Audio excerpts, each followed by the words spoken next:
All right, folks, we're just gonna wait a couple more minutes to see if we can get a little closer to quorum. But we may not accomplish it today, so we're just gonna wait a few more minutes.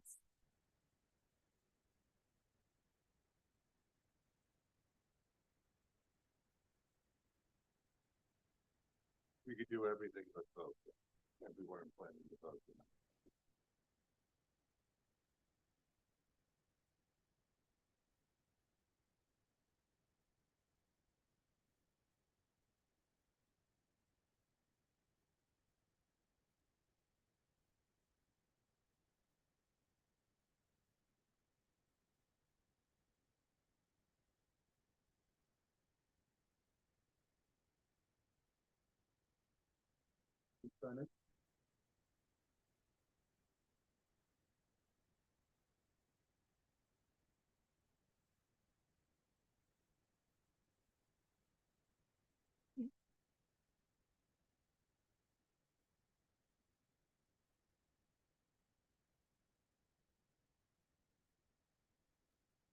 There we go.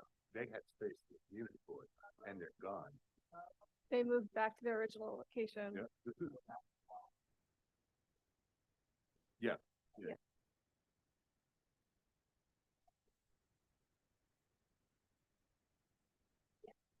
Go check it out. The library's board is. Yep.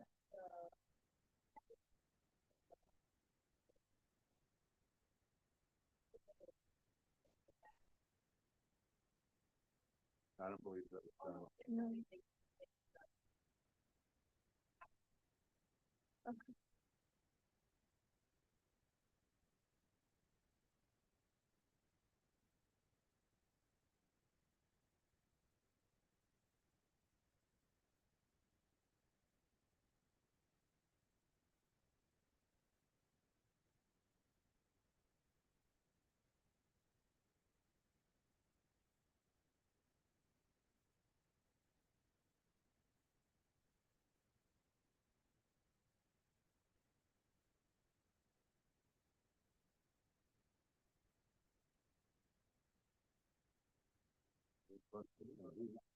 Yeah.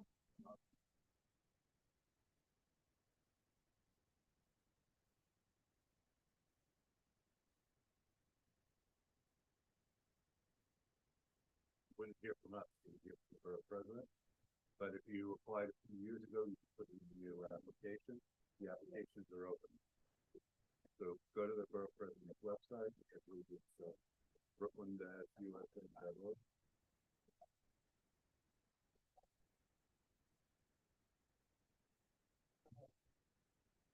All right.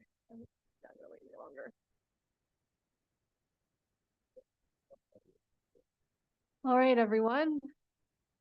I don't think we're going to accomplish quorum tonight, and we do have a full house of non-members here. So I will just say to all of you non-members who are showing up here today that community board applications are open. They will stay open until February. To apply, go to the Brooklyn Borough President's website and fill out an application. Renewing members need to do that as well. I just did mine. So yeah, if you want to be more engaged with the community board, we would be absolutely thrilled to have you. So please apply. We're gonna turn it over to Jeremy right now for the roll call. Good evening, everybody.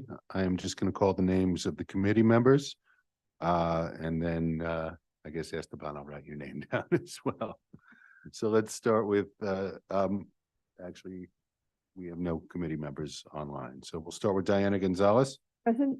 Thank you. John Fontillis. Joan Body. Thank you. Christina Das. Gambino Morales Escamilla. Cynthia Gonzalez. Kenny Guan. Nicholas Jackson. Zachary Jacey.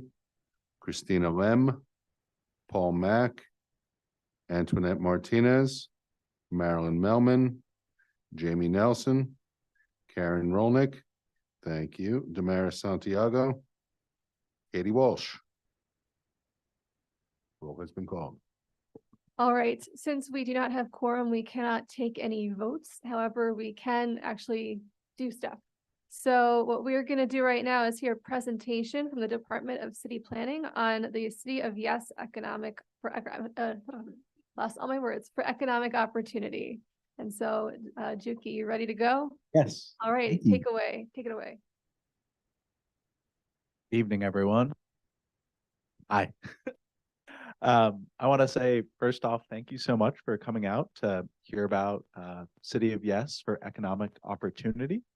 My name is Juki, and I'm the Community Board 7 liaison,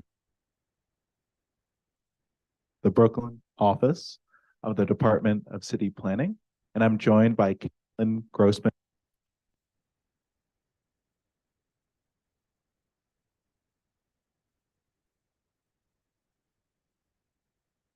And Carolyn is the director of our Economic Development and Regional Planning Division, who authored this text amendment and is really an expert and is going to help answer some of the questions we might have tonight. So I'll be presenting a high-level look at this zoning text amendment. And I'll be talking for 30 minutes or so, but really want to leave ample time for questions at the end. And I want to emphasize that this is a broad overview, and we're more than happy to details either today at the end of the presentation or in future conversations. This is sort of the beginning of a conversation, and we want you to know that we are more than happy to continue talking about it.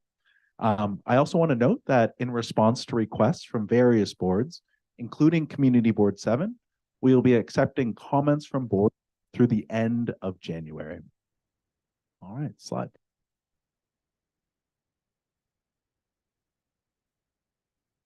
So, yeah, to clarify, we will, Department of City Planning will be accepting comments from the community board through the end of January, but also. Can I clarify that? So when the community board puts together its comments, it will include any comments it received from members of the public. Thank you. And then, of course, tonight, anyone can ask us questions. We're here on behalf of the city, and everyone here is a resident of New York City. All right, so City of Yes for Economic Opportunity is the second in a sequence of citywide reforms to our zoning resolution. The other two proposals are first, City of Yes for Carbon Neutrality, which we spoke about, or I came to the board to speak about a few months ago, and is currently finishing its public review. And it's designed to help New York City meet its ambitious goal of reducing its carbon emissions by 80% by 2050 by updating the zoning to make it easier for our buildings and streets to comply with local law 97. City of Yes for Housing Opportunity, the forthcoming City of Yes for Housing Opportunity, is an inclusive citywide approach to our city's housing crisis that aims to expand and diversify the housing supply and ensure that every neighborhood does its part to help meet housing needs and provide equitable access to housing for all New Yorkers. This proposal is expected to start public review next spring. So those are our other two zoning text amendments. But today we are talking about economic opportunity.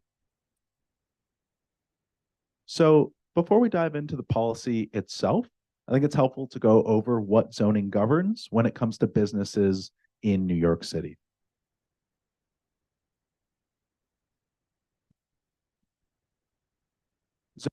Zoning defines hundreds of what are called uses or business types, put them into zoning districts, and regulates things like what kinds of business activities you can do in your space, how big you can be. So what kind of business, how big the storefront is, there's a lot that it covers. Because in many cases, the way that zoning regulates businesses has been updated in more than 60 years.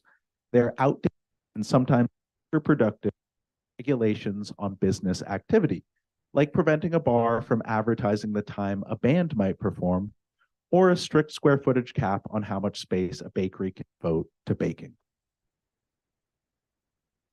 Note that our zoning for businesses was in need of a refresh. We've been on a listening tour for much of the last year and asking small business owners, chambers of commerce, business improvement districts, industrial service providers, and other stakeholders across the city ways that zoning might be getting in the way of establishing or expanding businesses. For example, Carolyn and I actually took a tour of the Sahadi's factory as well as Barone Steel in the M13 district just by the waterfront. With over 100 groups, and had 5 public information sessions, I've heard from countless New Yorkers about the challenges that New Yorkers face, and this proposal has been shaped by your concerns. A lot of what we've heard is that New York City can be a challenging place to run a business, and dealing with government regulation is often frustrating, slow, and confusing, or seemingly illogical. And often all of this red tape makes investing in businesses hard. And in turn, that contributes to our city being less vibrant, having fewer people being able to start that business, having one more vacant store, having another business that has to leave the neighborhood or the city as a whole to expand. Our rules governing businesses, many of which are more than 60 years old, are holding our businesses back by either restricting them outright from locating, regulating how they do business with some sort of old or complicated rule that's just not being clear, and in ways that cost businesses time and money. Our overarching vision for this initiative is to make sure that our zoning works for our economy and not against it. And as a result of this work, we want to make the zoning resolution that is more simple, more adaptable, and more modern. So how are we going to achieve this? We have 4 distinct goals. First, we want to make it easier for businesses to find space and grow. And the main way we propose to do this is by lifting zoning barriers so that businesses can be closer to their consumers. And we have a set of proposals that falls under each one of these goals that I'm going to go through in 1 minute. Second, we want to support growing industries by reducing obstacles for emerging business types, which can help emerging businesses thrive across the city and create jobs. Third, we want to foster vibrant neighborhoods by ensuring that businesses contribute to active, safe, and walkable streets. Sunset Park Community Board 7 has many of those great examples along 5th Avenue, 8th Avenue. But either way, we want to cultivate that citywide. Fourth, and finally, we want to create new opportunities for businesses to open in the future by creating new kinds of zoning tools that can boost jobs and business expansion in all 5 boroughs. So like I said, each one of these goals has a set of proposals, and these, just for your knowledge, are sort of alterations to the zoning resolution. And there's sort of highly technical language that's going to be changed, but what we're really summarizing here is the proposals that fall under each of these broad goals. And again, at the end of this presentation, and then in the future weeks, if you have questions about the specifics of this, we invite any and all questions and are happy to answer. So goal 1, we want to make it easier for businesses to find space and grow by lifting zoning barriers so that businesses can locate closer to their customers. In most cases, our zoning rules governing businesses have not been updated since the early 1960s, and it's long past due to update our zoning to reflect and respond to today's economy. Our first 6 proposals do exactly that, making our zoning more simple, more adaptable, and more modern so that businesses can more easily locate and grow. And one thing I also want to emphasize is that in places where things are working really well, this isn't going to take away or really fundamentally change a lot of the things that are working well. We want to make the parts of the city that are not working as well work better, rather than sort of tinker with what is working currently great.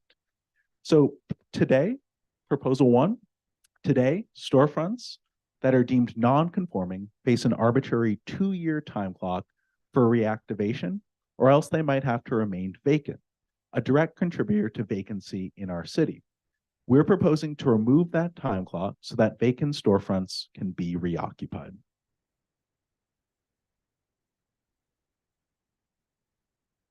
Proposal 2. In many parts of the city,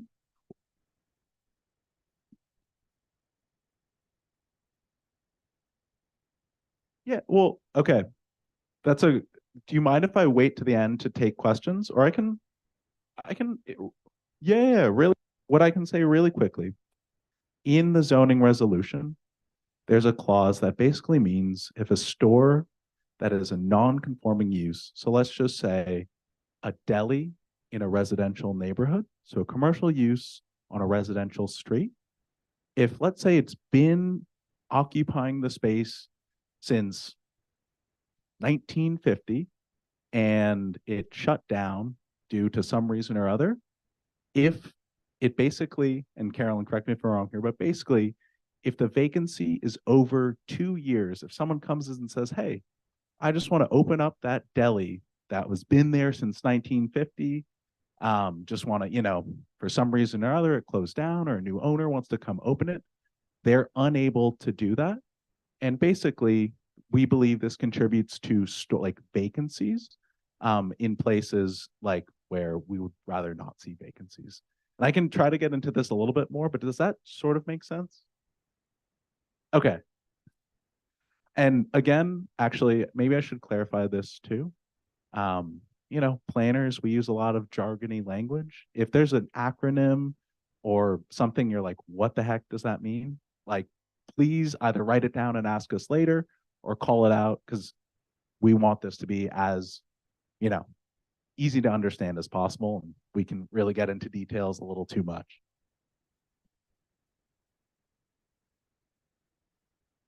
Okay. For me. Okay. Got it. Where was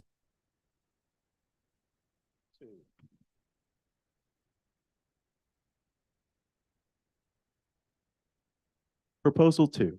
In many parts of the city, we have similar zoning districts that are located along the same corridor on opposite sides of the street, kinds of businesses. And so, again, this is kind of arbitrary, like C1 and C2, which to many people doesn't mean much, but is a very kind of, it sets the rules of what can be where.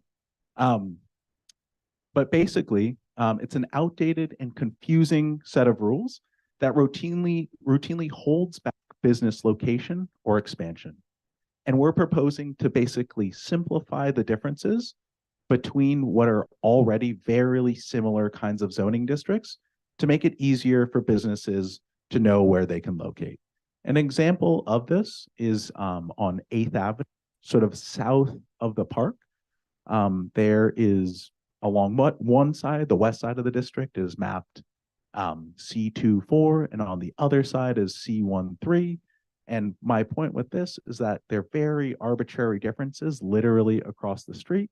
And the point of the proposal is to really just simplify and allow the same uses on the same street and make it simpler for businesses to say, hey, I can locate here without sort of the headache of these distinctions. Proposal 3, despite changes in technology and a vastly different economy, our city's zoning rules are stuck in the 60s with how they treat many kinds of maker businesses. We want to allow small, clean production, like a pottery studio, bakery, coffee roaster, jewelry maker, apparel maker, 3D printer, etc., and things like that to locate in commercial districts for the first time, instead of only being allowed to locate in manufacturing districts. Proposal 4. If one of the clean production businesses mentioned in the last proposal wanted to move into an empty office building, today they would face rules that require an additional loading docks. Require additional loading docks, even if they don't need them, and even if the building can't physically accommodate them. We want to allow for older commercial buildings to change over time by not mandating a business tear apart the ground floor of a building to provide new loading docks. Proposal 5. Today, zoning allows for many buildings to have a mix of residential and commercial uses, but zoning sometimes restricts businesses from being able to use upper floors. This limits options for new buildings to be built that contain both residences and businesses, or for older buildings to adapt over time. We want to enable renovations or new construction of mixed-use buildings in these places where it makes sense by allowing commercial uses at the same level or above residences, provided that there's complete separation of uses, that there's complete separation between the uses in those buildings. Proposal 6. Our zoning hasn't updated the terms it uses to classify businesses in more than 60 years. And it's full of antiquated terms like shoddy manufacturing and typewriter repair, making it harder for new business types like cell phone repair shops to know where they can locate. We're proposing to simplify and modernize these terms we use in zoning to classify businesses. So for example, when I just said C13, C24, those dictate sort of, among other things, what uses you can have in those. And the point of these new use groups is to simplify. There's a million different uses permitted in the districts, but we want to bring them down, simplify them, make it much easier for someone who doesn't do zoning for a living to just look at the district and see what uses are permitted and say, hey, this is my business, this is the use, I can locate here. So really simplifying that through our modernized terms. On to our second goal, which is supporting growing industries. We want to support growing industries by reducing the obstacles in zoning for emerging business types. Each of these industries highlighted in this second goal, urban agriculture, life sciences, nightlife, amusements, and home-based businesses, faces ambiguity or outdated restrictions in our zoning. And we want to address these obstacles so that we can help emerging business types thrive across our city and create jobs across all 5 boroughs. So getting into the proposals, Proposal 7, businesses that want to operate indoor agriculture facilities, such as vertical farming within commercial areas, face uncertainty under today's zoning rules. We would clarify that indoor agriculture is allowed in C districts so that more food can be grown closer to communities. And I also want to clarify in following slides, we're going to go through where in Community District 7 these various proposals will apply. Proposal 8, life science laboratories face confusing and outdated rules that slow the development of new facilities. We would make it clear that labs without the potential for environmental hazard are appropriate in office settings. And we'd also expand where an existing special permit can be used so that labs might be able to locate in the future closer to research centers like hospitals and universities. Proposal 9, restaurants and bars face confusing regulations on whether they can host concerts, dancing, comedy shows, or open mic nights. We're simplifying the rules so that they're based on the size of the venue rather than the activity, so that you'd see only small venues in the neighborhood commercial corridors or larger venues in places like Midtown. Proposal 10, zoning has outdated terms for defining experiential amusement businesses like virtual reality or children's arcades, and often restricts those kinds of businesses to Coney Island or the city's industrial areas. We would simplify and modernize how zoning treats amusements and recreational activities to make clear these businesses are allowed indoors and at a small scale on neighborhood streets and a larger scale in office districts.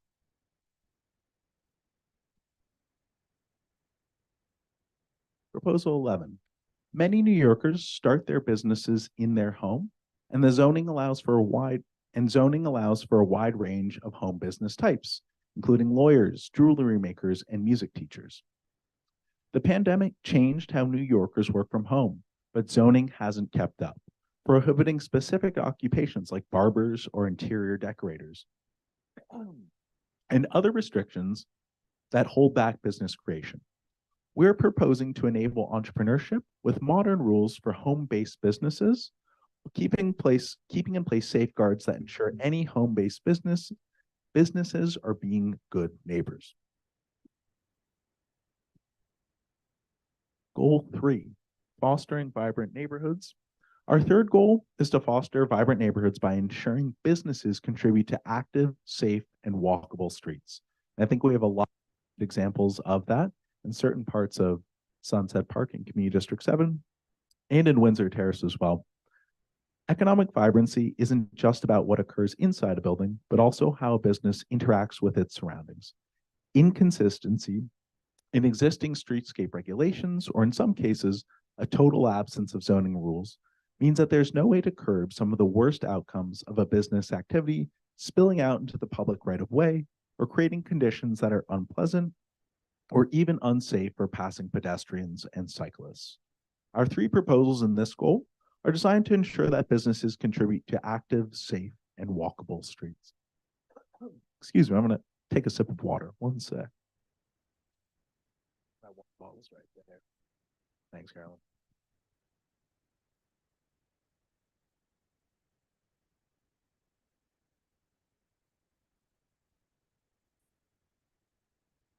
Thank you. Proposal 12. Streetscape conditions like long blank walls and drive-throughs break up retail streets and create unpleasant and sometimes unsafe conditions for people walking past or biking past. But in vast parts of the city, there are no rules whatsoever to prevent new buildings that make conditions worse. We're proposing to create a consistent and easy to understand baseline set of rules for commercial ground floor design, ones that are more responsive in areas with greater pedestrian activity and more relaxed in some of the city's auto-oriented areas. Proposal 13. Auto servicing and repair businesses are typically treated as industrial businesses and located far from retail streets and residential neighborhoods, but some exceptions exist that allows auto repair and storage activities to spill out onto the sidewalk and neighborhood commercial streets, creating safety concerns for pedestrians. We're proposing to rationalize and consolidate a range of auto service uses in zoning into two categories: light and heavy vehicle repair and maintenance. Heavy vehicle maintenance must be licensed by the state DMV and would continue to be allowed in industrial areas, while light vehicle repair could locate elsewhere after appealing to the Board of Standards and Appeals, also known as the BSA. Proposal 14. Zoning does not allow for delivery activity within buildings except in industrial areas, forcing the activity to occur on sidewalks and streets. We're proposing to create a new type of use in zoning called micro-distribution facilities and allow these businesses to locate at a small scale in commercial areas, encouraging deliveries to shift to alternative modes of transportation and regulating the creation of local hubs for safe and sustainable deliveries to occur.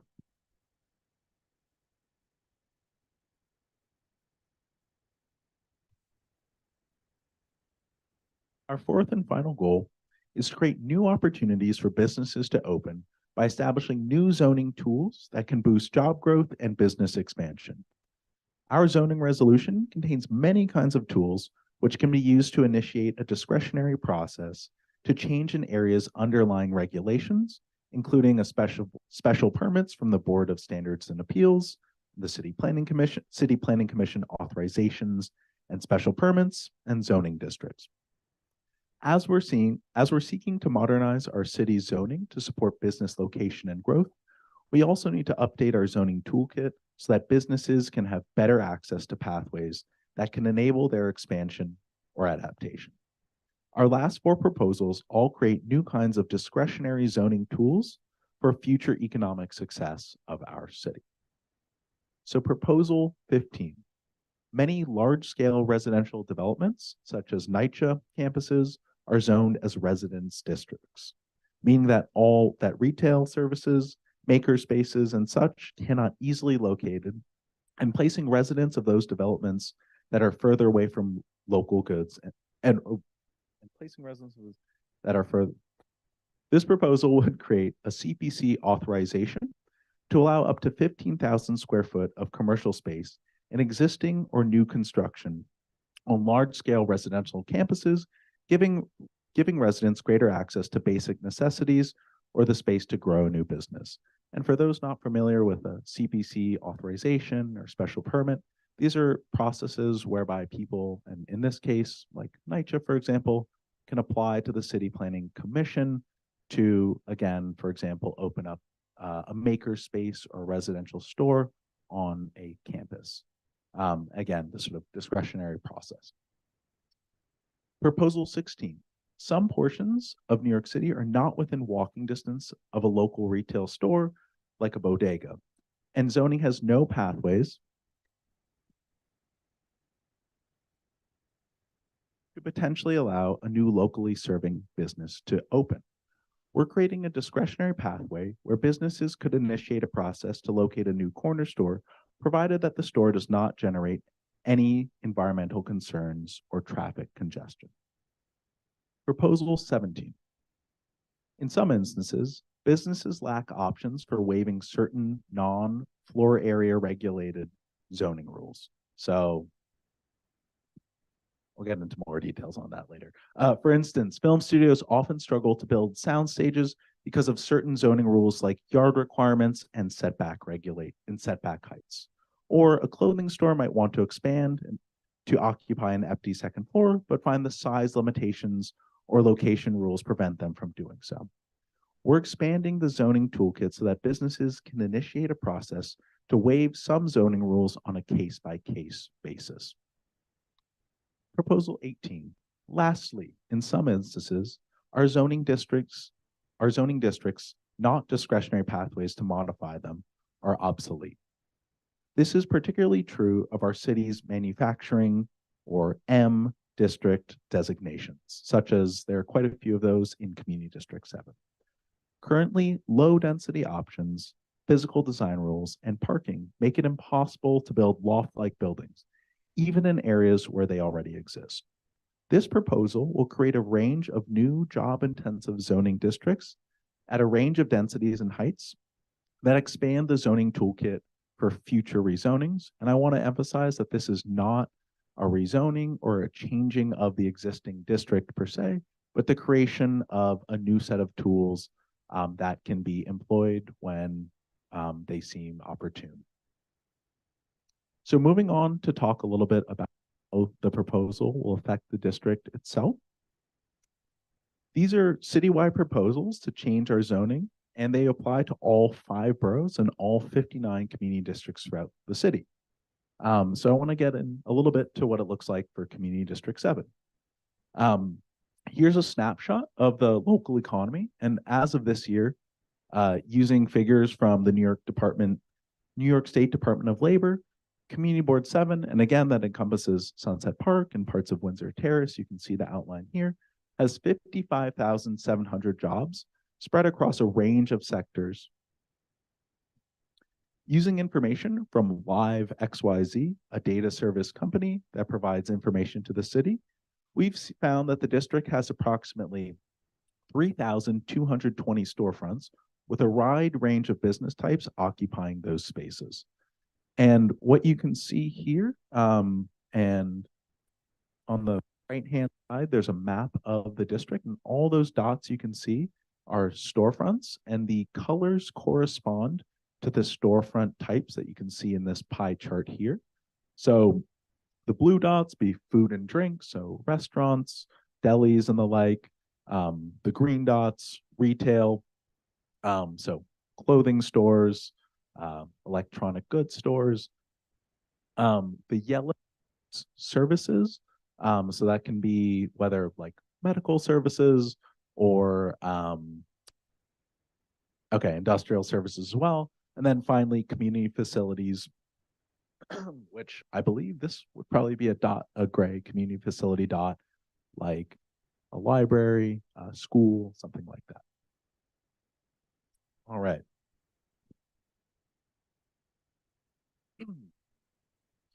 And one thing I want to go back to, Carolyn. The vacancy rate in Sunset Park or in Community Board 7 is about 11%. And that is just about 1% lower than Brooklyn and citywide. And these proposed zoning changes would make it easier to help fill empty space by giving businesses more certainty on where they can locate and what they can do with their space, and by removing outdated zoning restriction on business storefront space.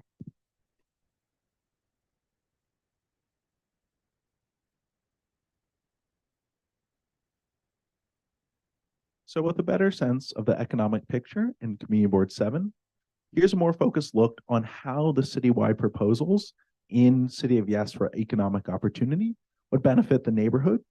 And this, what we're going to go through in a few different slides, are the different kinds of, or sort of how the proposal would affect by the different kinds of zoning districts.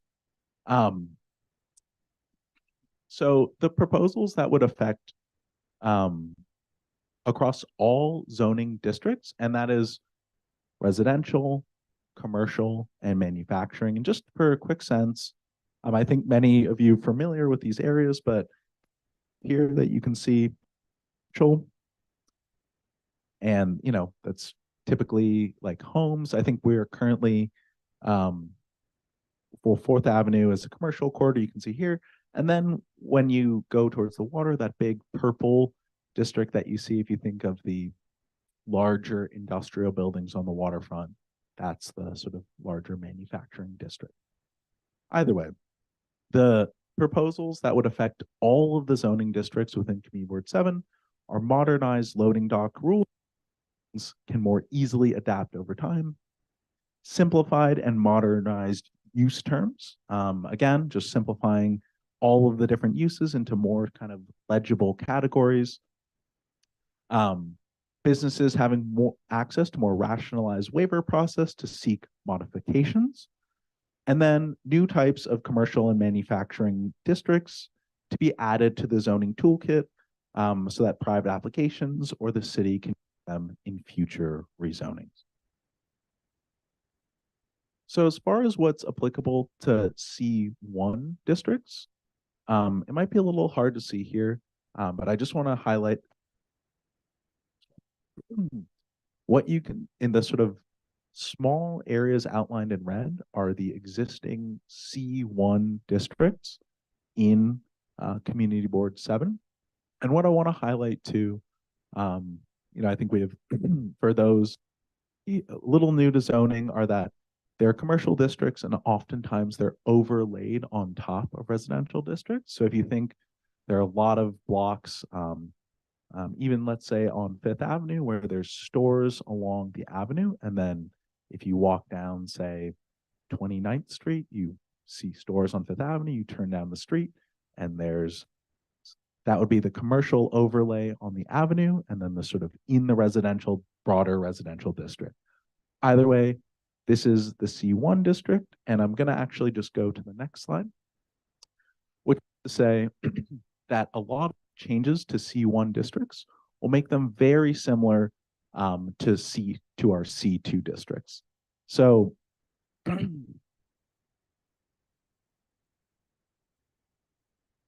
the changes to C1 districts would permit all of the uses that are in C2 districts. And then a lot of the other changes are very similar to what we're going to see in our C2 districts. And what I want to highlight here is you can see all of the C2 districts mapped across Community Board 7. And that is the sort of most predominant commercial district. It's an overlay. And if, trying to think of good, the area just south of the park along,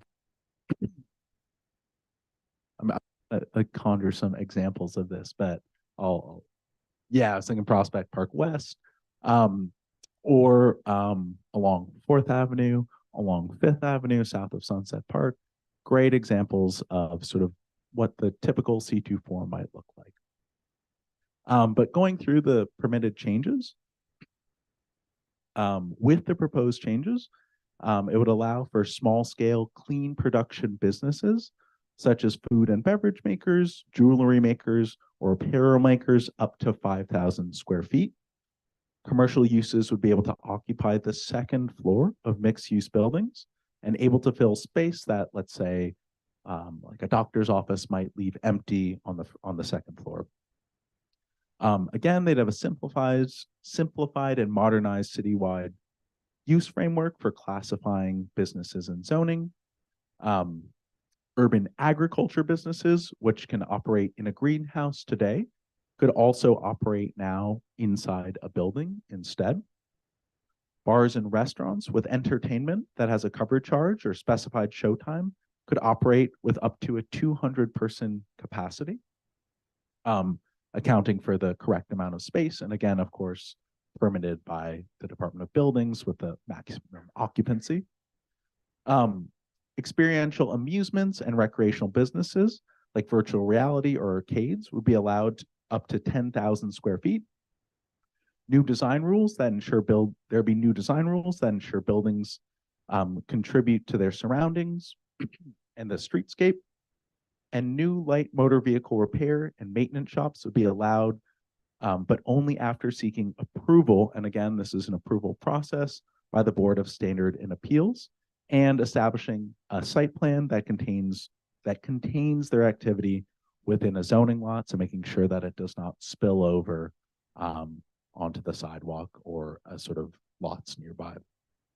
And then finally, in C2 districts, the new zoning would permit micro distribution facilities that would be allowed up to 2,500 square feet, encouraging safer and more sustainable delivery methods within the neighborhood.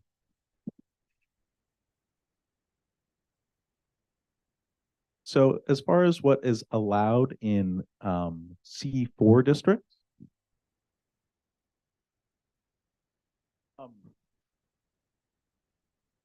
this sort of am I okay? Here we're back. Would allow a lot of the same uses that are in our proposed updated C6 districts, and the C4 districts in Community Board 7 are a little bit more limited as far as like the amount of them compared with C2. But yeah, so they would also allow small scale clean production businesses, but up to 10,000 square feet on the ground floor. Modernized loading dock rules, and commercial uses would be able to occupy the same floor or floors above residences in mixed use buildings, provided that complete separation exists.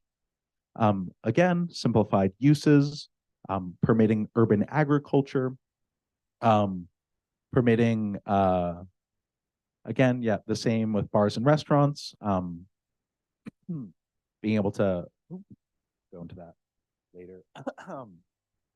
Permitting experiential amusements and recreational facilities.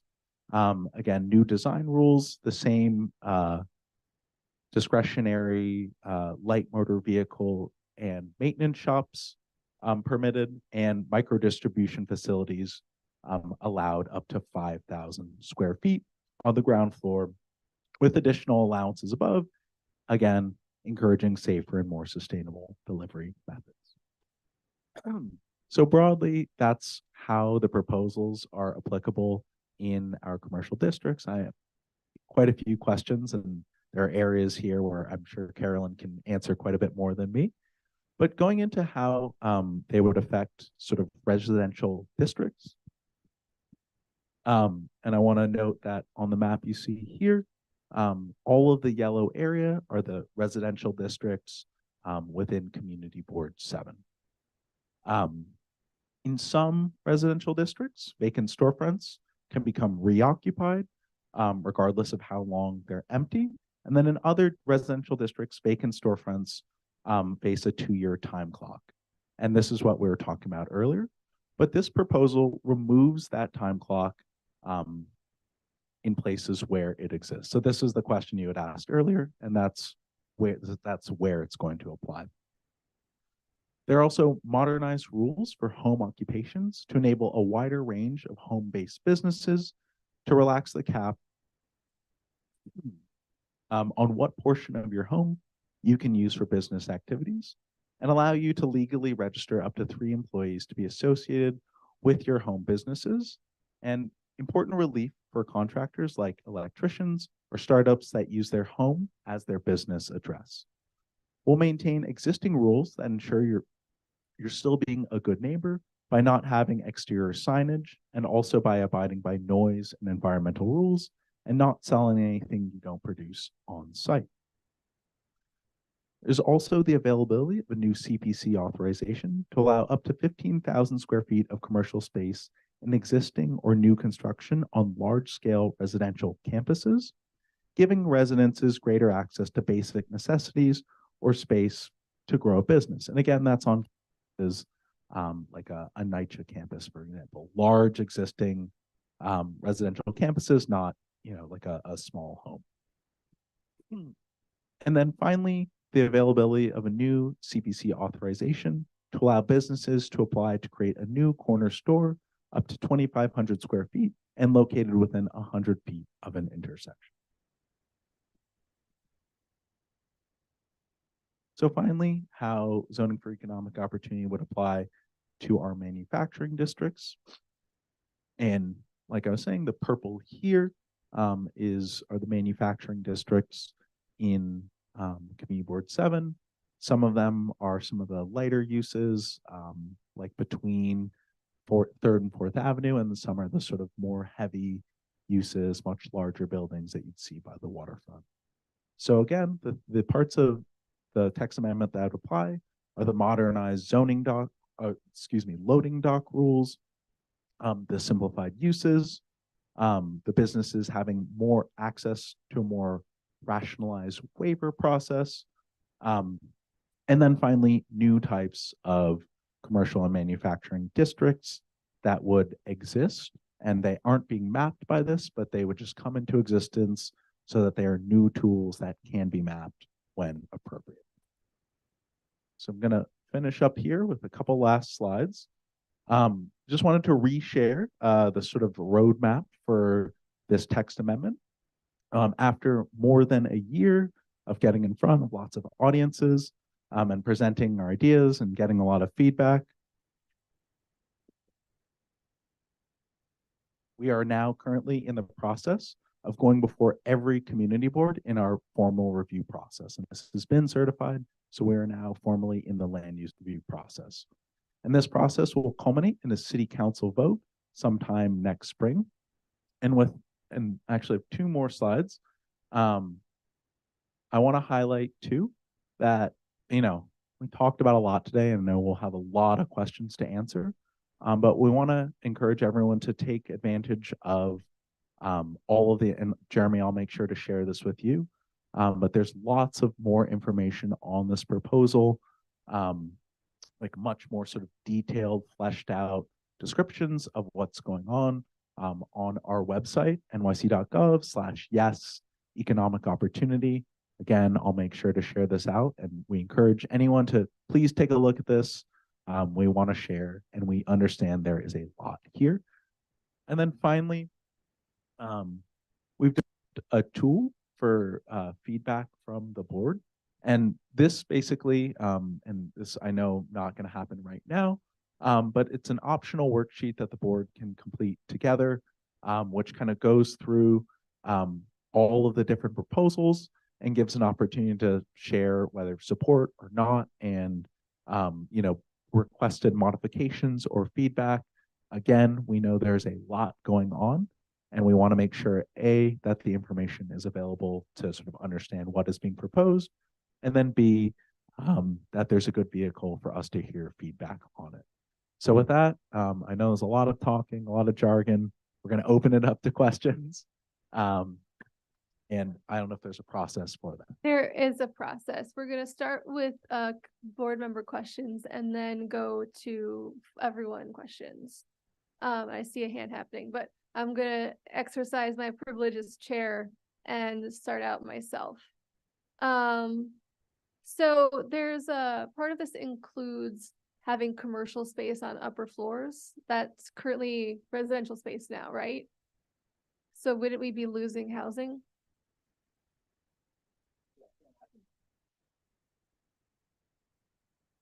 Thanks for the question, and I'll reintroduce myself, Carolyn Grossman-Marr. Thanks everybody for being here, and thanks for the question. So, what we're mostly talking about is either new construction buildings, so there's nothing built today, or significant conversion opportunities. So, you might have a building, as we talked about in a C2 district today, where you have a second story that previously had a doctor's office. Today, the community facility, the way the rules work for community facility FAR, it allows that doctor's office on the second story, but it wouldn't allow another kind of commercial use into that space. So we're allowing for that space to be reoccupied. Similarly, you might have an office building like ours in Lower Manhattan, much higher scale, where you might want to convert part of the building. Our building's very large. It has multiple elevator banks, so you could convert it. But the moment you started to convert floor 30, you would have to kick us out of floor 31, because the way that the zoning works, even though commercial and residential are both allowed, you're not allowed to have commercial on top of the residential. But doesn't this propose to change that? I thought you said that it's. Yes. So my point is that in that case, we'd actually be helping create residential, because we'd be allowing for those mixed conversion types. We don't see it as very likely or really physically possible to be displacing residences from commercial space, because when you start to introduce commercial uses into an otherwise residential building, you have to physically separate the two. So separate staircases, separate elevators, there are physical requirements for how commercial and residential sit together. And then on top of that, through this zoning, we're adding some additional requirements. So for instance, if you're an industrial building, we're going to require you to vent in a way that doesn't touch the residences. If you are a use that produces any noise, we're going to make sure that you're separated by at least another floor from other residences. So the costs of making those kinds of changes essentially make it impossible to do in a building that wasn't already designed for those mixing, or where there's a very, very considerable amount of conversion. Again, like the kinds of things you might see in Lower Manhattan or Midtown. But here in Sunset Park, what we're really talking about is a second story that was already built to host a non-residential use, and thus maybe already has a staircase already adding to it, but can't reoccupy that space. Okay. So then my next concern was about the allowing a greater amount of indoor agriculture. I realistically don't think it's going to be used for fruits and vegetables. I think it's going to be used for cannabis.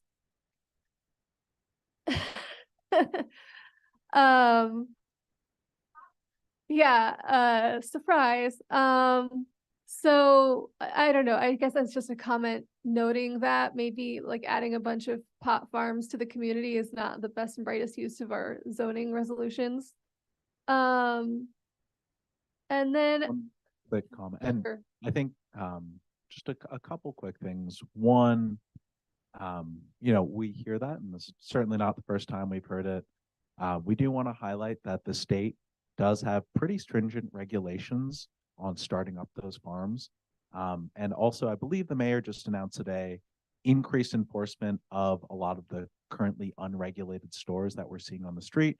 And we very much support that regulation of the stores, but also want to, sort of just to comment on that, just to say that there is real regulation on growing, and it's sort of not, we believe, going to be the sort of unregulated thing that has rolled out with some of the stores. I hope you're right. I don't think you are, but I hope you're right.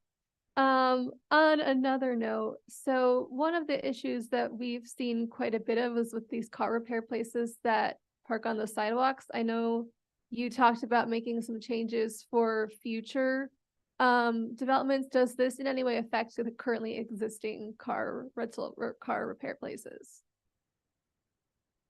So thank you. And of course, we agree that that's a real concern, and that's where this proposal is seeking to address for new auto repair, creating a much stricter regime on allowing them to locate through the BSA permit. We're not stopping the existing facilities because we are concerned about creating nonconformities in the existing businesses that we're able to locate legally. Of course, I want to say occupying the sidewalk is already illegal, right? So they are already breaking the law. There is an enforcement opportunity here we support that. We did not think it was appropriate to take away their legal right to locate as a form of the zoning, but we wanted to make sure it couldn't get worse. So where it will affect existing businesses is anyone looking to change the use or anybody looking to expand the use will now start to trigger the additional more stringent requirements. That's quite consistent with the way that we've approached zoning in general, which is to prospectively affect businesses, but not sort of undermine the ability of a business that located previously, to continue to exist. So effectively, they have a legacy right, but future businesses would not access that same right. I will also mention, I know we have been following some additional work at the city council, looking at additional regulations on the auto industry. So that's something we're following as well. This is not the only tool, for regulatory enforcement. But it's a fine line. I think we are trying to figure out a way to continue to allow, businesses to exist in the city, but also address really significant streetscape challenges that this particular business type creates, particularly in commercial areas. On another note, you talked a little bit about micro distribution. I think what you're talking about with that, those are the dark stores, correct? The commercial retail storefronts that you can't go shopping at. Right. They're a little bit different than the food delivery kinds, which have been able to locate in the city. But yes, in general, I think what we're talking about is a storage use. I want to say not dark stores, because in our mind, and in our desire with the regulations here, that's part of the reason we're introducing Goal 12 as well under streetscape, is that we don't want any store, whether it's a distribution store or even a grocery store. We've seen, papering over windows. We really want to make sure that our streetscapes remain active and not dark to the pedestrian orientation. So what we are doing is being a little bit more flexible on use allowance, but being more prescriptive on form. So any business on a walkable pedestrian street would have to be able to create some level of activity as you pass it. You might not be able to shop it, in the store. You might be, it might be more, for a less active use, but there would still protect the walkability of that street with glass, with a storefront presence. I'm not sure I followed that. So you would still have to operate from a physical storefront. You couldn't brick up or paper up the windows of the storefront. You would still have to appear as a, the same way that other stores would appear on the street. Which I think is often the case now. You can walk by these places and you see all the delivery workers sitting there waiting to get a delivery, and there's all these shelves with, grocery items, but you can't go in and shop. And I'm not sure that really squares with your vision for activating the streetscape. I think those two things are contradictory. So where was I? If you want to go for it. And I did want to say, I think and I think that's a really valid concern. One thing we are also hoping to encourage with the micro distribution centers is more pedestrian friendly modes of delivery. And, as you mentioned, bikes are up outside and waiting, but they are bikes rather than cars. And ideally, some of those like last mile little are more eco-friendly, more pedestrian-friendly modes of delivery. But no, it's a valid point, and we hear that. So then I wanted to pivot to the loft style buildings that you were proposing. What kind of height would those have? So there are a range of different heights because there are a range of different FARs. We're creating new district types from 2 FAR to 15 FAR. So they range from, I think the lowest is maybe 55 feet up to like 300 feet, depending on which district. Again, these aren't intended for they're not being mapped anywhere as a part of this, but they're being created as an entire new vocabulary of industrial districts. So the same way we have like R1 to R10, or C1 to C8, here we're creating an entire new set of M districts that range from, what we would expect in relatively low density areas to extremely high density, midtown type areas. Right. So do you envision us using that zoning designation in any particular areas of the community district? I think that will remain to be seen by future rezoning efforts. What we can say is that we have heard from businesses in this area and in other areas that the zoning that exists is an enormous challenge to investment. So when you have districts that are 1 FAR, and when you have districts that have zoning envelopes, so the physical rules of development that date to the 1960s, they really imagined a single-story building surrounded by a sea of parking. So when we talk about new zoning districts that could create loft-style buildings, you think about Industry City or Brooklyn Army Terminal, or Liberty View. Those kinds of vertical industrial buildings cannot be replicated under the zoning that exists today. And so, we see that problem all across the city, right? That we are under investing, we believe, in our industrial areas, in part because zoning is just not allowing anybody to physically develop new space in those areas. Where we apply those, I think, will be a matter of future, much more localized planning. We're not attempting to preempt that through a citywide action, but we think there's enormous opportunity here.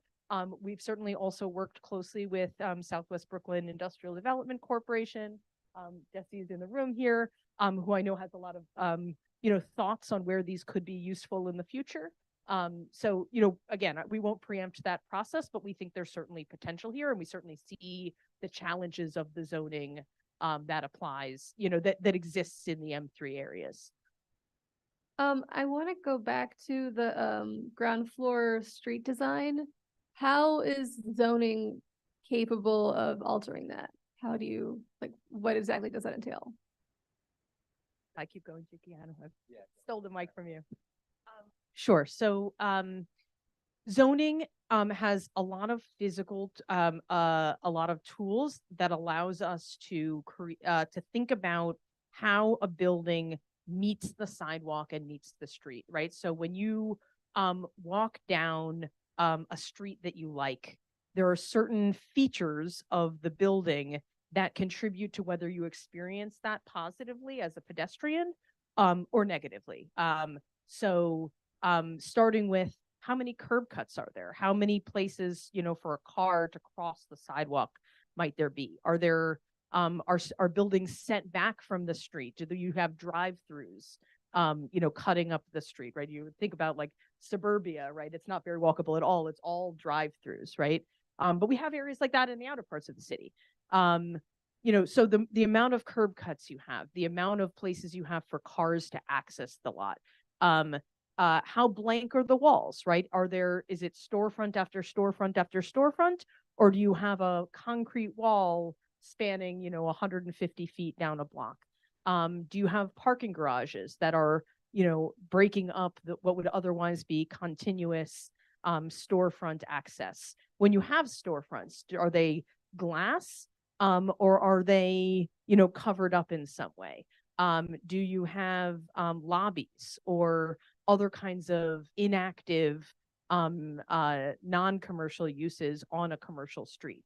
So those are the kinds of design features that we think a lot about. And over the last 20 or 30 years, as different neighborhoods have been rezoned in the city, we have deployed those kinds of design treatments, requirements for activity, limitations on curb cuts, limitations on where parking can be located, transparency requirements. But as our tools have evolved over 30 years, we've deployed them differently in different parts of the city. And actually, in places that we haven't rezoned, we haven't deployed any. So in many areas, including most of CB7, there are no protections on commercial streets to continue to have that kind of storefront continuity. We have them in Park Slope, right? We have them in Fort Greene. We have them in downtown Brooklyn. Obviously, the one thing I was going to add, there's the limited. So just to, sorry, Karen, there is the in Sunset Park. Some may be familiar with the EC1. Jeremy, I don't know if you're mentioning that, the Enhanced Commercial District, which runs down, which does regulate some of these. Sorry, go ahead. From 15th Street to 24th Street Yeah. on 4th Avenue, which we asked 15 years ago to be extended all the way down 4th Avenue, which the city refused to do then. So why now? Why now? I think, well, broadly, I think recognizing the importance of the streetscape to the pedestrian experience and the shopping experience.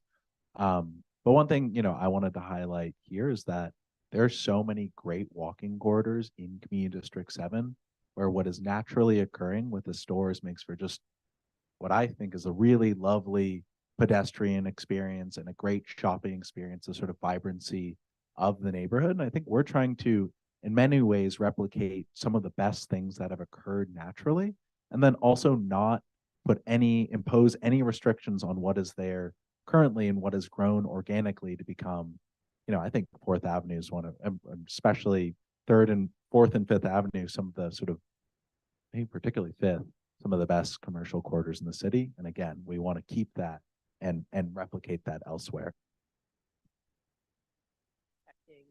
The future. All of these rules apply to new construction so that we don't get, a new development coming in and putting a parking garage or a blank wall in the middle of what otherwise feels like a really good street.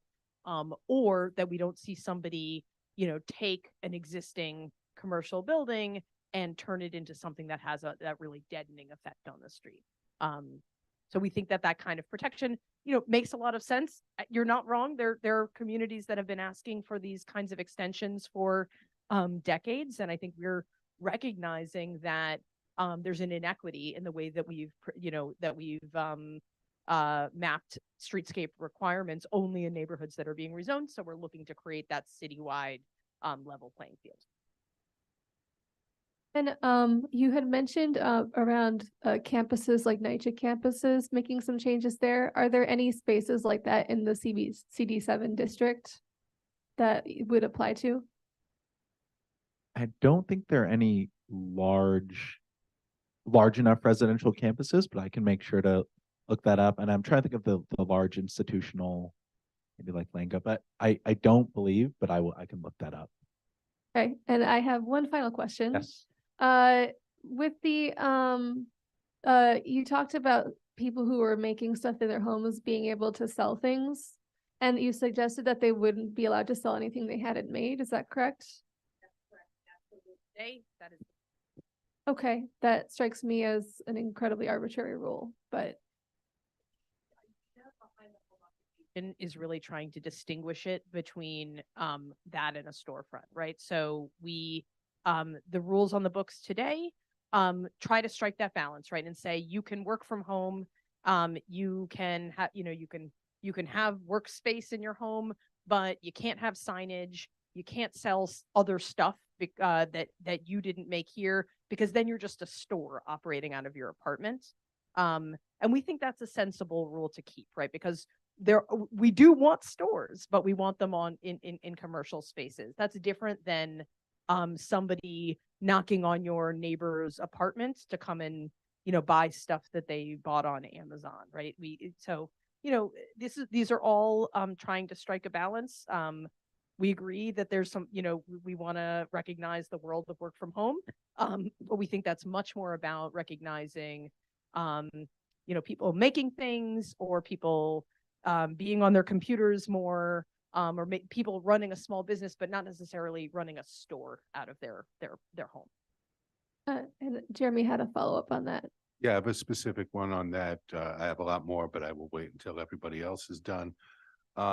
Is there a certain percentage of the item that must be made on site? Oh, For example, say I make meatballs that I sell to local stores. Obviously, I didn't make the meat. You didn't kill the Correct. cow on site. We've never actually been asked that question, and I'm not sure. It's one we'd have to sort of take to interpretation. I'm pretty sure that the meatballs would be fine under zoning. DOHMH would, of course, regulate any. What about cannabis products? Well, cannabis product is licensed by the state, and the state has very specific rules for home growing, and those are different than the rules for sale. So I do not think under the state rules, as I understand them, that they would extend a sale license to your home address. But we could on that particular one, we could certainly follow up to understand the state licensure. And in this case, the state is licensing so specifically that I think that would be much more of a dominant feature.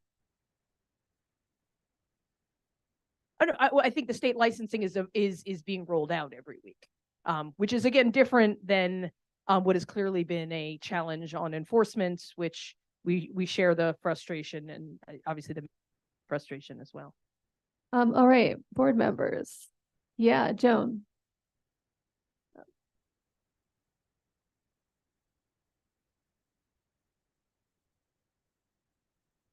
Thank you for the presentation. You've done, both of you, a marvelous job of explaining.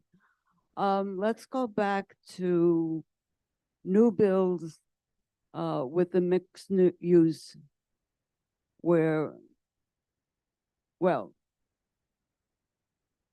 new builds, no matter how tall they are, are you going to limit if it's an R3? Are you going to allow an R3 to be mixed use? Okay. All right, then the taller buildings. If they're mixed use, then you said that in the zoning you have a separate area for them to enter and exit or not? Yes. So the uses need to, the short is yes. So in other words, to make it simple, residential will be, let's say, one side, and mixed use will be an other side.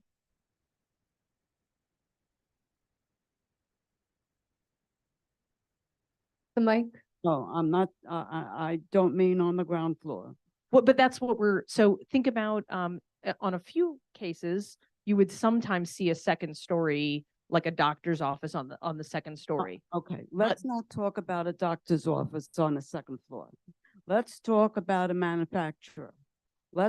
Because if someone is making jewelry or making meatballs, that's still a manufacturer, correct? Making meatballs is a food store, probably. Making jewelry would be a Well, manufacturer. then that's not a good example.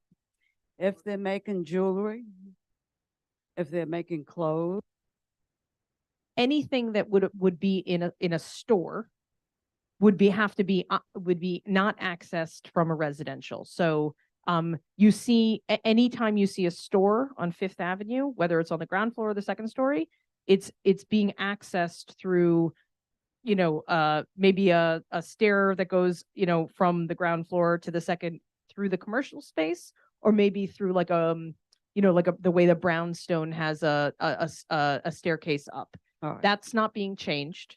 We would only allow you to access commercial from commercial space, and the All right, residential would be completely separate. What are you going to consider commercial space? I'm not sure if I understand the question.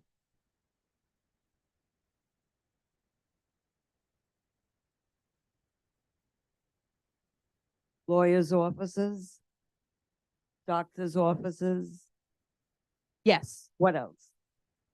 I think so. And just stop me if I'm misunderstanding the question.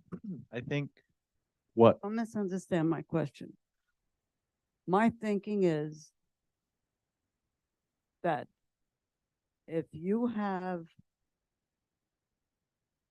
a mixed-use building where they're making something. They need deliveries of materials. They have to ship materials.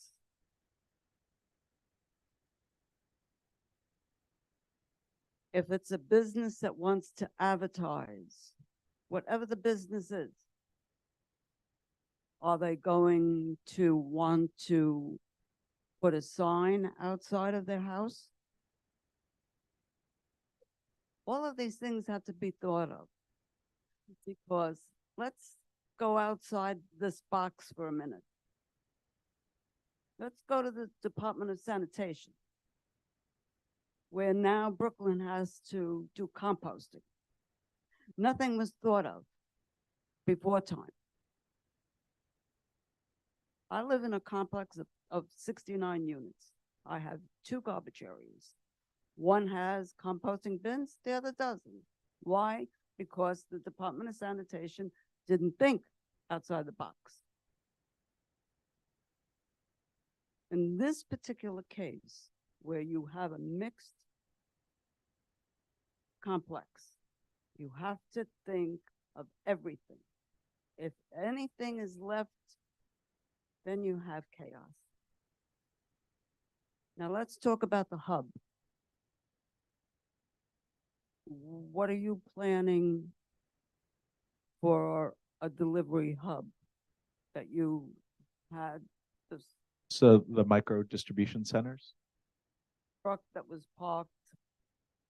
What, explain that a little in more depth. Yeah, should we go back? Did you want to go back on the slide? Yeah. And just to your prior points, I think I understand them now, and they're totally appreciated. And absolutely things that the zoning does look at in terms of making sure that you know, how you physically locate, what your trash standards are. Those are things that are regulated. We're not proposing any changes to those because having a mixed building of commercial and residential happens. There are many, many regulations on the books already to address that. We're not creating the possibility of new mixed buildings because that possibility already exists in our commercial districts today. We're changing the way that the uses meet each other, but you know, in a commercial district today, you can already locate a mixed building, and you would have to follow rules about sanitation, rules about, you know, where your parking and loading happen. Those all of those legitimate concerns. When you're finished, could you send this presentation to Jeremy and Jeremy share it with? Absolutely. And I'll plug again. Thank you.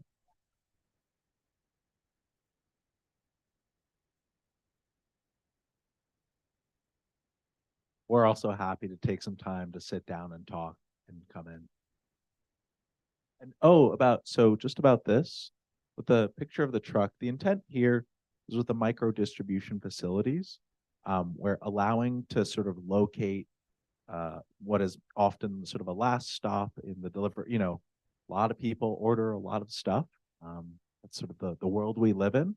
But for basically, instead of the truck making that last stop, like one truck can drop off a bunch of little packages in the facility, and then it can go for those last stops out ideally by bike or by courier for those like sort of last destinations from, let's just say, the facility located in a commercial, like a small commercial area, to the local residents, as opposed to it coming from a warehouse farther away by like in a much larger vehicle. The post office is allowed because it's a government office. UPS is allowed because it's but both of those but if you, my apologies, but if you wanted to have essentially a private post office, that's an illegal use today under zoning. So we want people like Amazon or any company to be able to have that smaller scale, because we know what happens when they don't is that they build really big buildings and then they truck everything into our neighborhood. And what the city would like to see is them have more small places that they can then, you could go pick up your packages, or somebody can bring them to you on foot or on bike. But actually, we can't do that today because that use is illegal.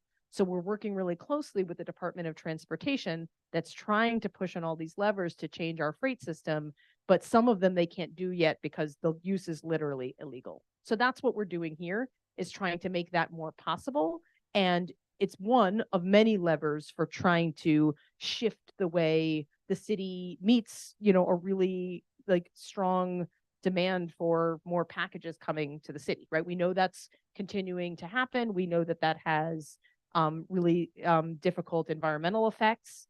We know that that's borne by our industrial areas the most. And so this is one lever that we can press on to make our freight a little bit more sustainable.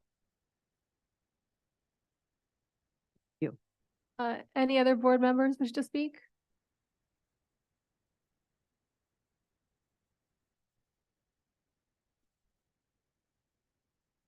Have to be called by the chair. Oh, yeah. I just want to check the statistic you showed of Sunset Park having 10% vacancy. Or We had 11%. 11%. This seems to be in complete opposition to the health and vibrancy of Fifth Avenue, Fourth Avenue. We have very few empty storefronts. So I'm trying to understand why you're saying that our entire neighborhood of 3,220 storefronts seems to be complete, 10% vacant. I mean, that doesn't seem to correspond to what is actually seen on the street. I think that number is what we got from sort of what was reported through this data service that we use.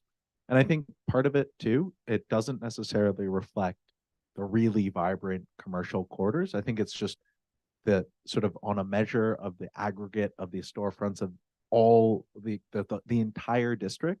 That was the number that it turned out. But I think one thing we really want to stress here is that this isn't going to add really unnecessary sort of regulation and onerous things to the existing vibrant districts. It's just, again, citywide trying to promote more of actually the great things we're seeing here. I understand, but it's a little misleading to say that Sunset Park and Missouri have an 11% vacancy rate. And whereas I think you're also saying, I don't know if Jesse's still here. I mean, if what you're saying is that actually it includes industrial and commercial, then that would make more sense. Okay. Yeah. Well, the industrial, which is showing up in yellow in part of services, and you can see the industrial area close to the waterfront actually has less vacancy than some of the areas up here. I want to really appreciate your question because we're data skeptics too. We should all be skeptics, and like this is not meant to be, like on high, like this is definitely your vacancy number. Yeah, but you're using it to support a zoning specific change. Absolutely. And we wanted to be able to share with every community for the first time, actually, the information we have, which is the best information that exists, but that doesn't make it like 100% correct at all.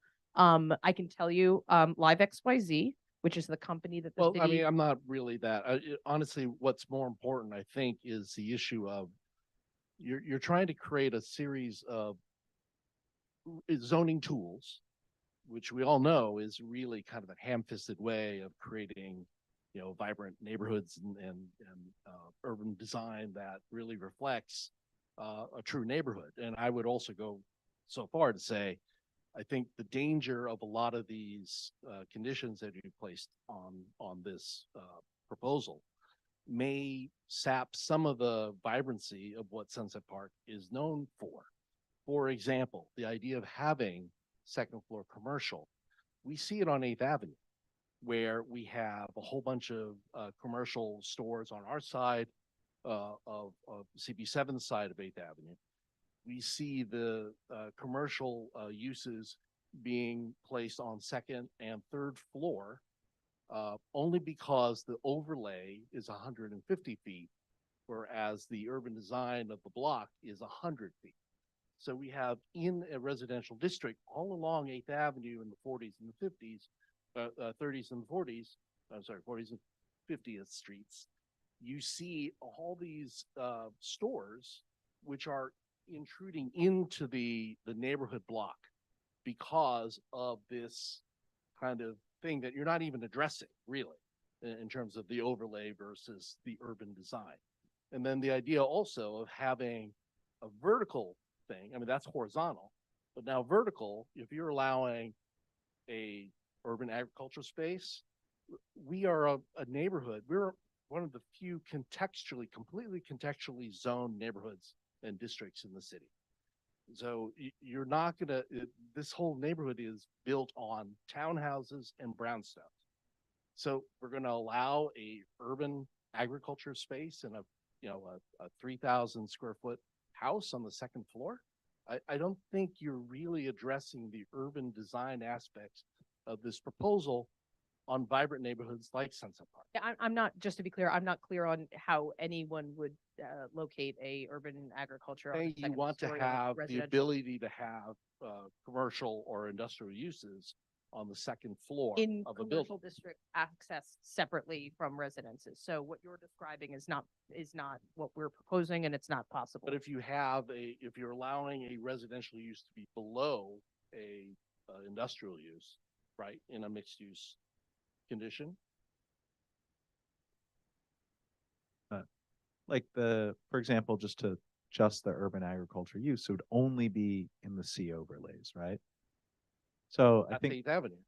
yeah, well, I guess though, but it's to the point is like you were saying in a residential, and I think, sorry, go ahead, Jeremy. To the side street. Yeah. Yes.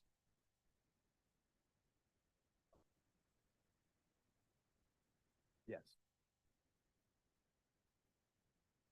This now opening that back up, are we rolling that back?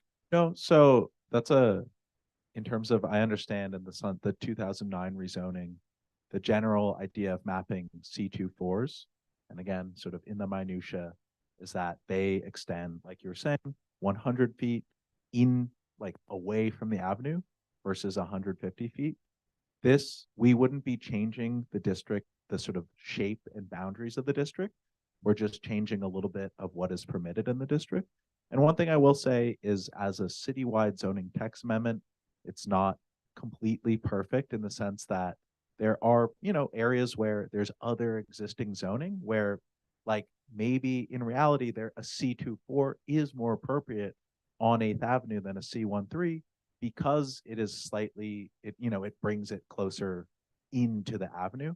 And unfortunately, Our sorry, go ahead. need is housing. Oh yeah, How okay. do any of these proposals help increase housing in a fully built out urban design district that was before zoning? So how do you, I mean, how does this affect CB7? So, just the next text amendment we're going to be presenting in the spring, City of Yes for Housing Opportunity, is designed to do just that. We're going to talk all about that. This sort of is really focused on the sort of economic development component of zoning. And I do also want to say, I think to your point, zoning is a ham-fisted way, zoning is one of many ways to address the concerns in the city. And we're trying to do what we can within what is possible with zoning. And there are many, many other pieces to the puzzle. This is one small piece of it. Are there parts that Huh? that are in addition that are going through the same process Other for parts? agencies? Well, in terms of what, housing, or in terms of economic? Housing, I mean, again, increasing housing is the most important part for us. Yeah. We have a problem with shelters. We have a problem with M1 hotels. I mean, there are certain things that can't be fixed by zoning per se, that frankly, as a comprehensive planner, I mean, I would think you would want to have something that is more locally inspired rather than something that is kind of blanket dropped onto community districts without really recognizing their basic urban design.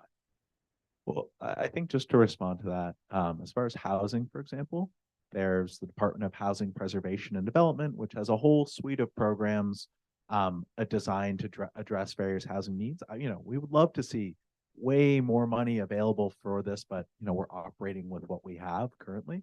I will say, zoning again it's not the only tool. It is what we're working with as the Department of City Planning, and is very much our avenue of our department. But we really do try to work in concert with the other agencies, and sort of broadly as city agencies together.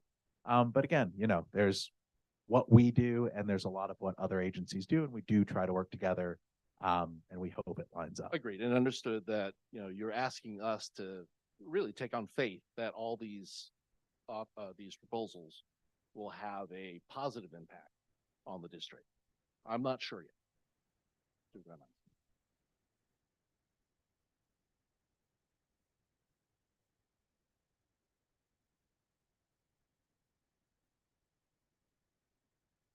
Sorry, as well. So really appreciate it. And we're happy to, I think, just continue Juki's point of happy to hear more specifics where your concerns are. And nothing about citywide approaches precludes more local planning, and vice versa. We don't think local planning, as much as we've done of it over years, didn't solve a lot of the citywide challenges that we're trying to solve today. So we really see them as in tandem. I think you'll know that CB7 is pretty active in terms of that realm. So we'd love Absolutely. more discretionary review. You're speaking our language. Any other board members?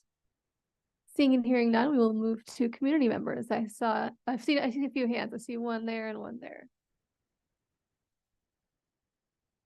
And please introduce yourself. Hi, I'm Nicole Cartagna. I live in Windsor Terrace, which might be a little bit more where you see that 10% storefront vacancy in some of the places on Fifth Avenue. And I'm part of a burgeoning organization that I just started last week, the Prospect Avenue Neighbors Group. There's a couple of us on Zoom as well in this room, and we're very concerned about a little bit of the reverse of what you're talking about, which is taking commercial zoning and turning it residential. I live right next door to the Arrow Linen Company, and so as many of you might be aware that that property is looking to sell and rezone so that they can build, so that developers can build 2 13-story towers as well as other large buildings, be the largest in the entire neighborhood. Out the streetscape, like you mentioned, walking down the street, one giant pile of garbage from 13 stories on one side, an entire 13-story building knocking out sunshine within a few blocks, and talking about that experience as a pedestrian, walking down a dark street, having the sun blocked out, and having that be the one of 2 13-story towers in a low-rise environment. So I'm curious as to how some of your proposals might impact current commercial operations in residential spaces, and the concern that communities have about that rezoning, that they would be able to build higher than the highest buildings in that neighborhood. So I think that's a complicated question, and I know Arrow Linen project is going to public review soon. What I will say is that street, I'm sure you've walked it many times. For 12 years, yes. I'm sure. Up and down with my family. I think I've only walked it maybe once or twice. It's my, either way, my point with that is that, so that use specifically is a non-conforming use in a residential district. The Arrow Linen receives a BSA permit to operate there. And as far as how zoning for economic opportunity would affect that specific site, in terms of the rezoning, it really would have very little effect on it. But what I will say is what actually, exists, and what I'm sure you've seen, is that blank street wall and that kind of parking lot that exists right there. And you kind of walk by, you see this big wall, you see the gate, you see the curb cut. That general condition is one that we're trying to avoid with zoning for economic opportunity. That site aside, I think it's actually a great example of a sort of a streetscape we're really trying to kind of like shy away from, because it's just a blank wall and it is a parking Yeah, lot. sure. But there's a huge difference between a 4-story building and a 13-story building that gets built on that property. And what I will say is, we're going to talk plenty about this in the public review process. for that specific project. But as far as where zoning for economic opportunity applies, it has very little bearing on what's going to go on specifically there. I see a question over in the back. Thank you to our chairperson Julio for being the mic person.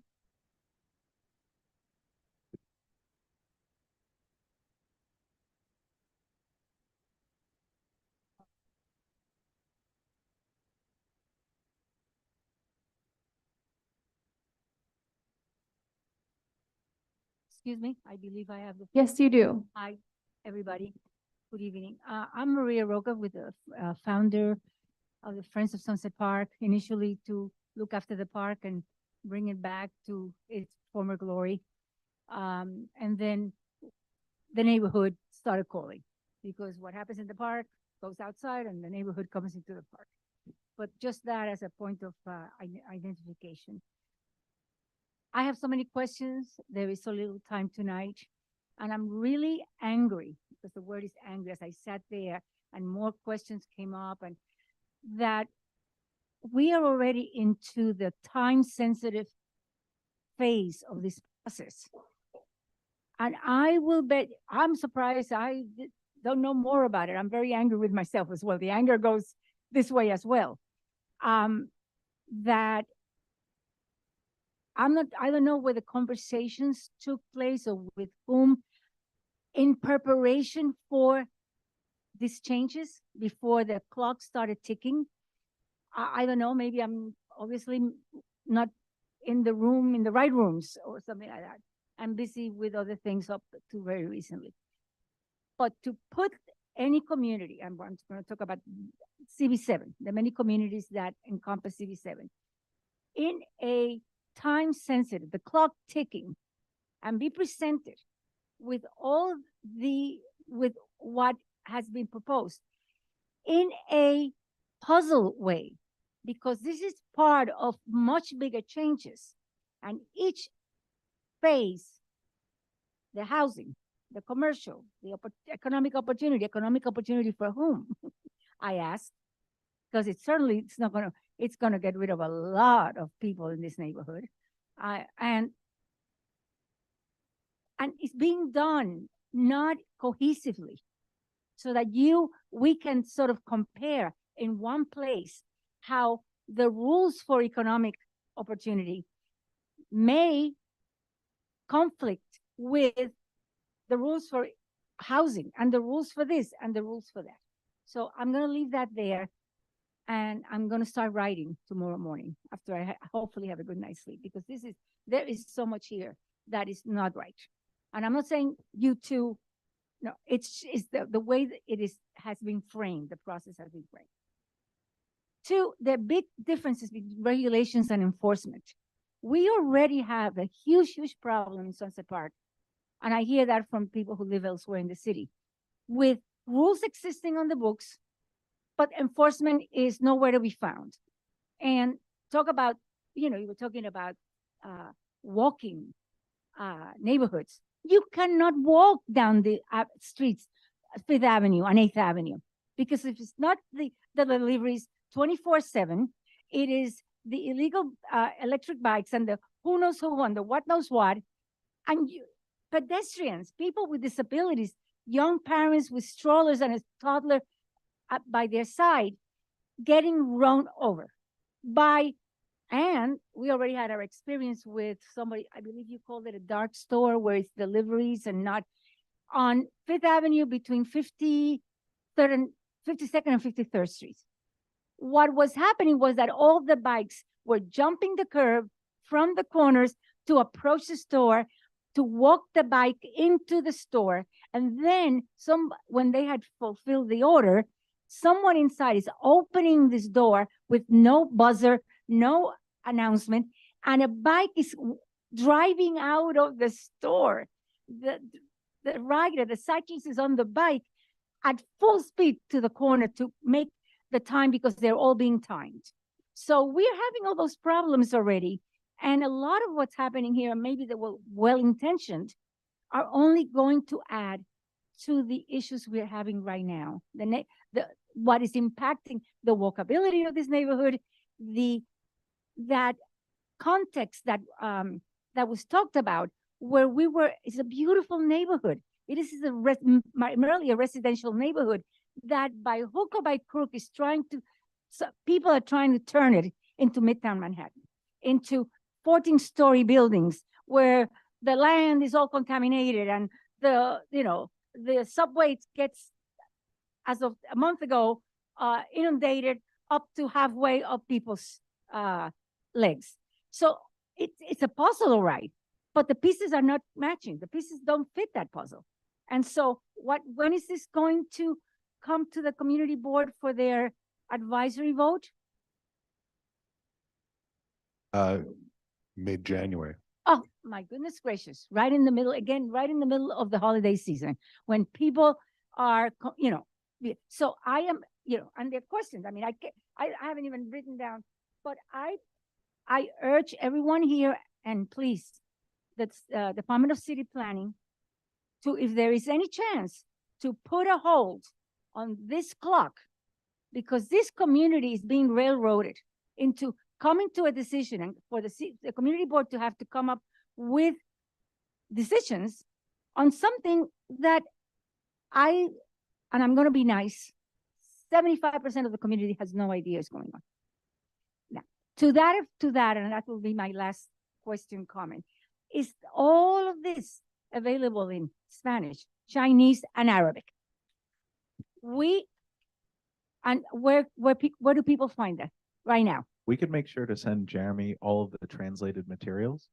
So that presentation can be shown around this community, around CB7, in English, Spanish, Chinese, and Arabic.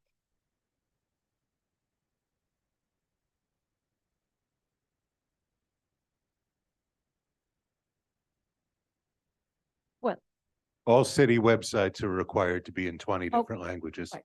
Well, the graphic aspect of this is very important in all those languages, because not everyone in New York City who may speak whatever language, or being even bilingual or whatever, has domain of that language in the written version to the level, and a topic like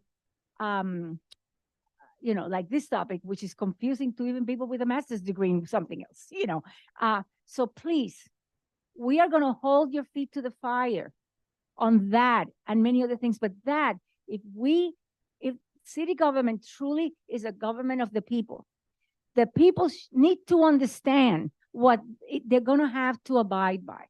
Because when the people do not, and small businesses want to have a business, what happens is, and traditionally happens, is that some scam lawyer in any neighborhood, because they exist, so, has a practice where they put together the paperwork to start a business.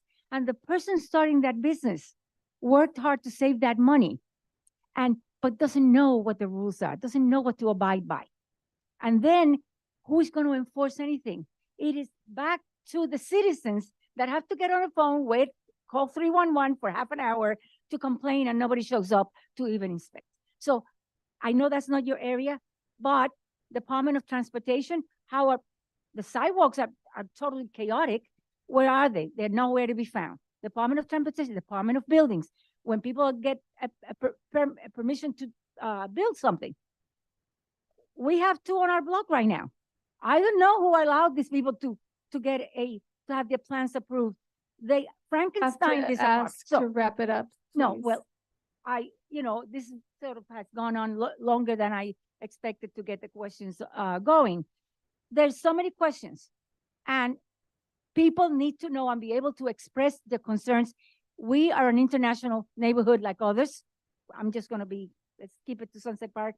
And we cannot expect the community to then be an abiding community, a compliant community, if they have no idea what's coming their way. If I may respond, thank you. Just for a couple quick points. What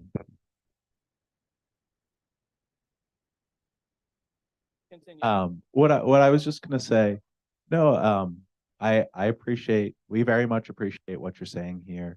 A couple notes, we can make sure to send all the information in all the different languages that we have it in to Jeremy.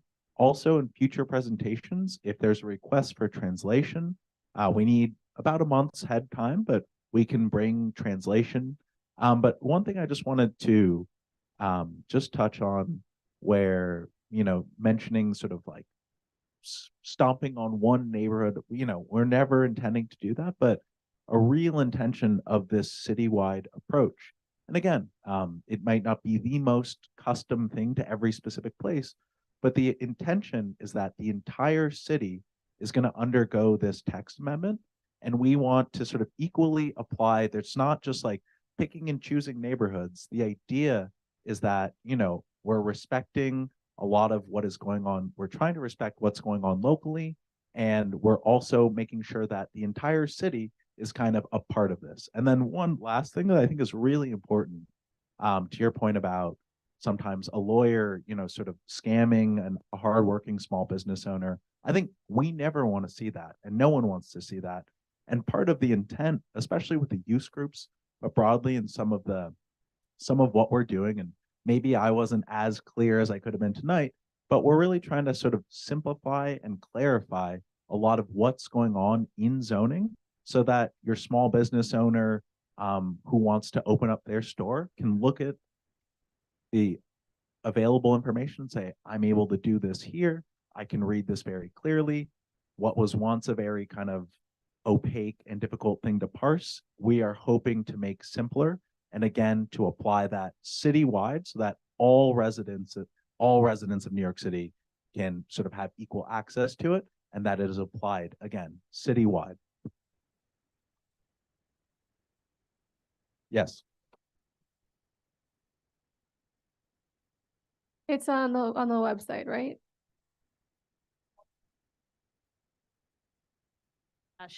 Sorry, I'll say it into the microphone for everybody listening at home. nyc.gov/yes economic opportunity. You can find basically all of this information already up there. We will send this specific presentation as well, but it is all online. And one thing I also want to note, we're striving at DCP to try and bring the entire city into public process. We've done a lot of this proposal. We held 5 public hearings over the last year where many community board members did come, but I regret that you were not there.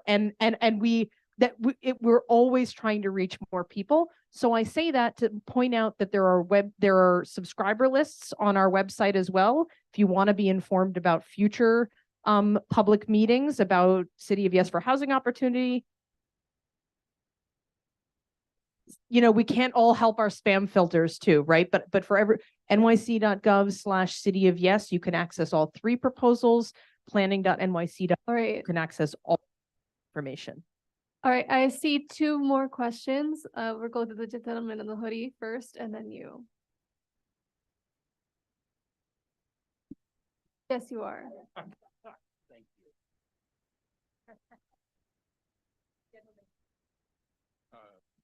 The gentleman from Windsor Place, right behind the Arrow Linen Company. Thank you. I want to speak to the irony of this whole 1963.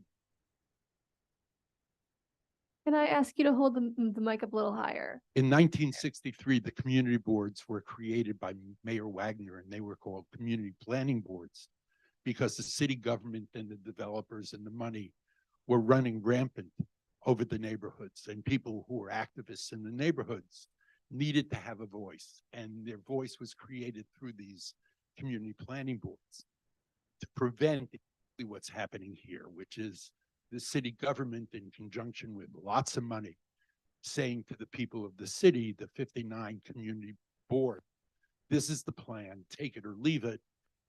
The plan not having been created by communities addressing what their needs were in each neighborhood. So it's really just sort of backwards. And 60 years ago, these zoning rules were created as part of the community planning boards to make the neighborhoods livable. And there was lots of participation. I agree. This is really wrong, Maria,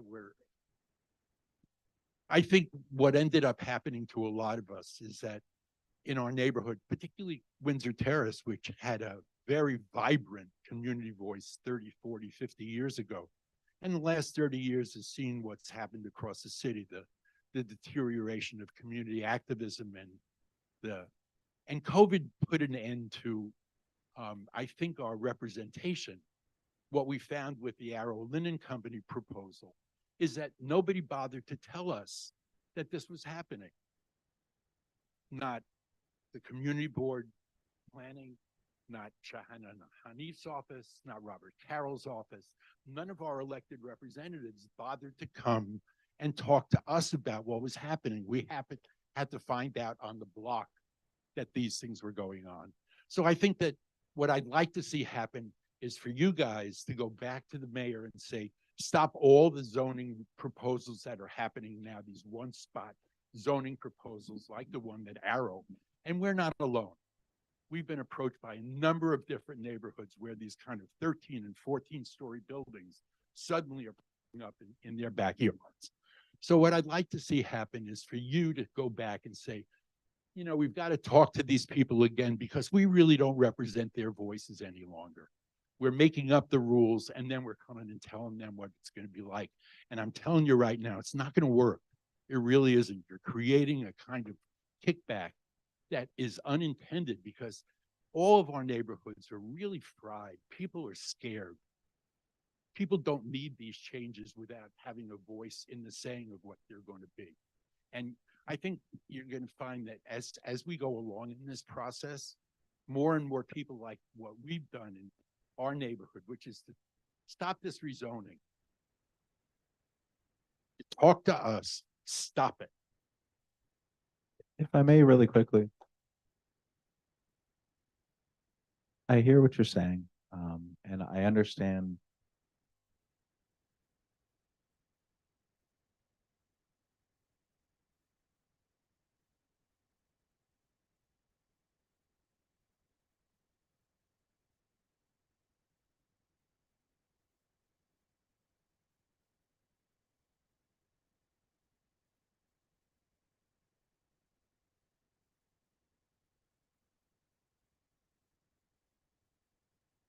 All right, let's stay on topic. And Juki, I believe you had a response. Yeah, I'll just say really quickly, and you know, again, I can share my email address with you. I'm happy to talk through this.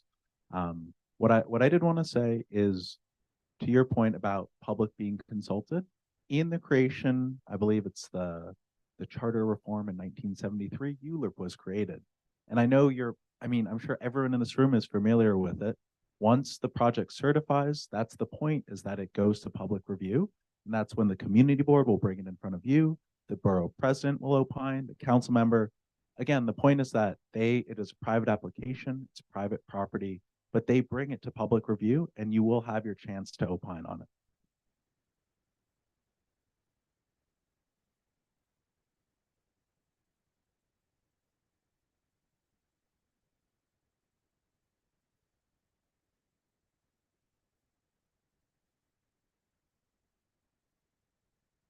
And I hear what you're saying, but I think the purpose of ULURP, the Uniform Land Use Review process, is so that it does force that.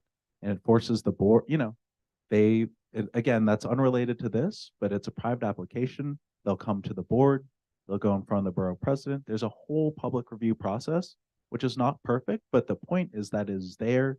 It is the lawful process, and it is the place for community members to opine and have input, and it's formal and is designated for that.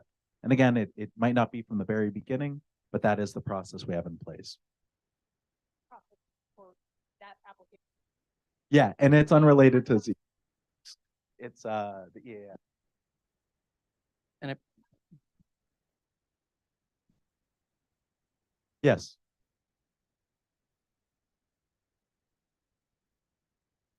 this doesn't have any, This- this is no. not germane to the agenda of this item. It's reaching 8:30. I'm happy to talk about this afterward. Yeah, Yeah, let's stay on topic. There will be plenty of community board meetings about Arrow, especially because we're talking about the city of Yes. and it's not an item on the agenda today.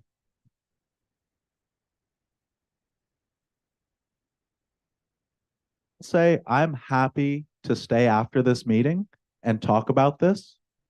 Like, more than happy to. You can, again, we can stand outside. We can talk whenever. I will give you my email address. We can talk about it.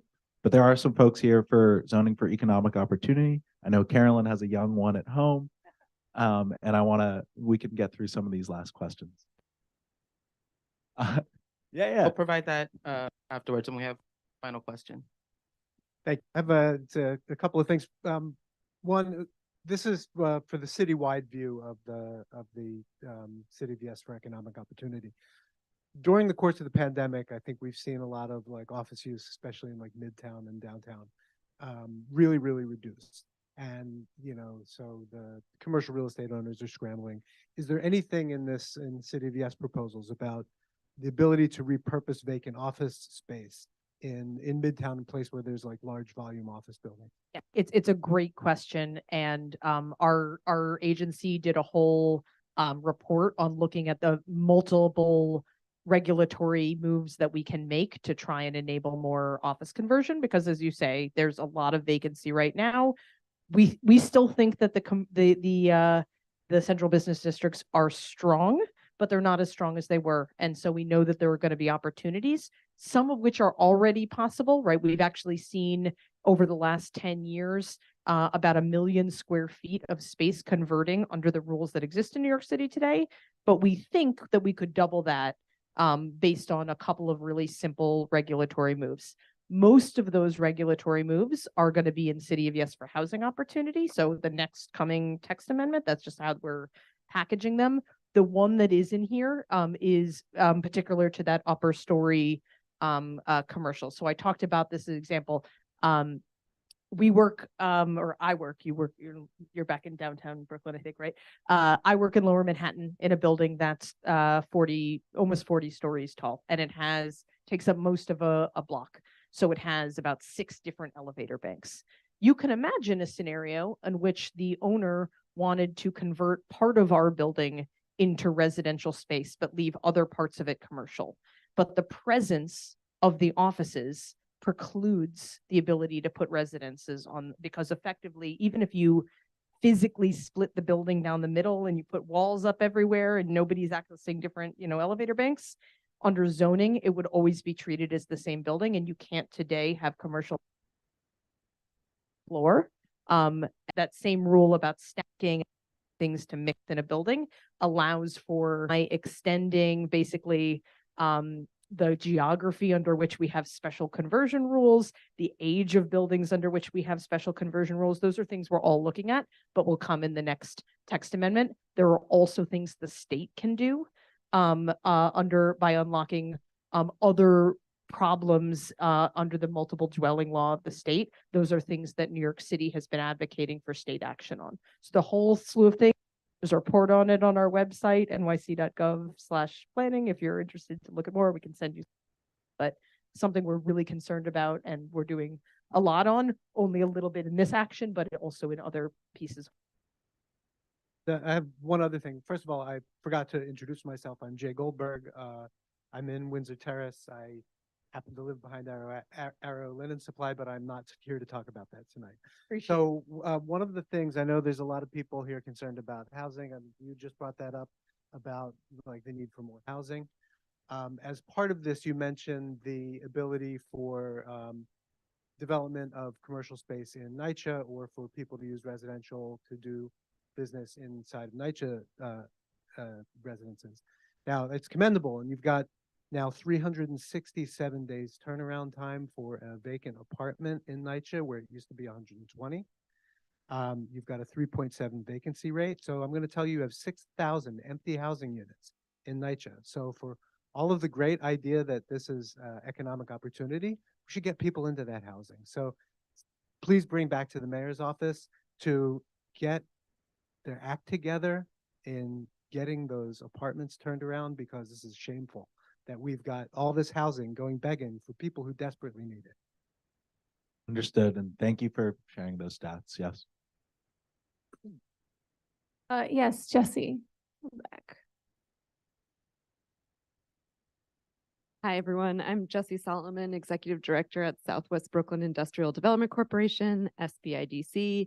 We care about the industrial manufacturing waterfront here in Sunset Park. So I know a lot of folks here do not live in Sunset, but as you know, the waterfront area is full of manufacturing. And as you saw, there's quite a lot of industrial jobs in this community.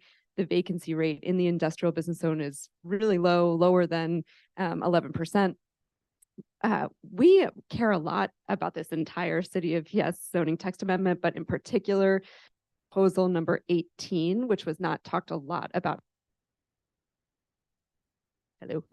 But I did want to note that we have written a lengthy testimony that we need Board 7 and we'll send to the borough president and to DCP. We've already talked to you guys about some of our recommendations, but proposal 18 has, as these, hello? Oh God, this mic. Has new zoning tools for the manufacturing districts for the M zones. Some of them are really great, like the core industrial area, and some of them we feel need some tweaks in order to continue to protect and grow the industrial space in this community and in the city writ large. I know we're almost at time, so I'm not going to go into our detailed recommendations, but we've sent them to CB7. My question is actually for CB7. I'm curious if there are going to be other opportunities to have further conversations about this text amendment. And you mentioned it was mid-January that the board would be taking a vote. Could you talk a little bit more about that process? Yeah, so now that we have extra time, thank you for that. I believe we will send questions to you, maybe we'll get a response, and then we can have a further discussion at the next committee meeting and then vote as a full board. Today, for those of you who came late, we did not make quorum. So we're hoping for quorum at a future meeting when we can officially vote on some sort of resolution. Okay.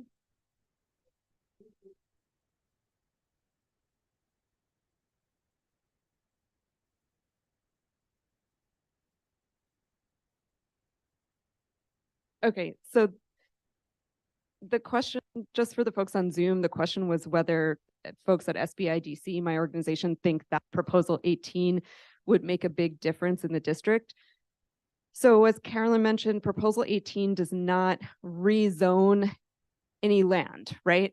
But what it does do is for individual applicants, or if let's say the community wanted to put forward a community-led rezoning and rezone all of Sunset Park or particular areas in Sunset Park, then yes, that's when proposal 18 and the 3 different new zoning tools would make a huge difference. So SPIDC developers come to us all the time saying we're interested in rezoning our land because, as you know, waterfront space is really valuable. Folks want to put often non-industrial uses there. Sometimes folks want to build out their industrial space there, and that requires a rezoning. So right now there, as you know, John, there's like really limited zoning tools that folks can rezone to. So if an industrial developer wants to stay in industrial space but wants to build more and they need a rezoning, typically we've seen a lot of asks for M15. Like if it's an M31 or something, they'll be like, let's do an M15 so we can have a little bit more flexibility. With this proposal, with these new zoning tools, they can do a lot of different things than just an M15. So there's 3 in proposal 18, there's 3 different options that are proposed. You'll say, like, we're calling them the core district, the transition district, the growth district. In zoning language, it's M3A, M2A, M1A. So yes, I mean, people won't notice these changes immediately because they're not being mapped onto land, but as in folks like the community board, SBIDC, the council member, people who see rezoning applications all the time will start to see, oh yeah, okay, someone's going for an M3A or an M2A1 or an M115 or whatever it is, so.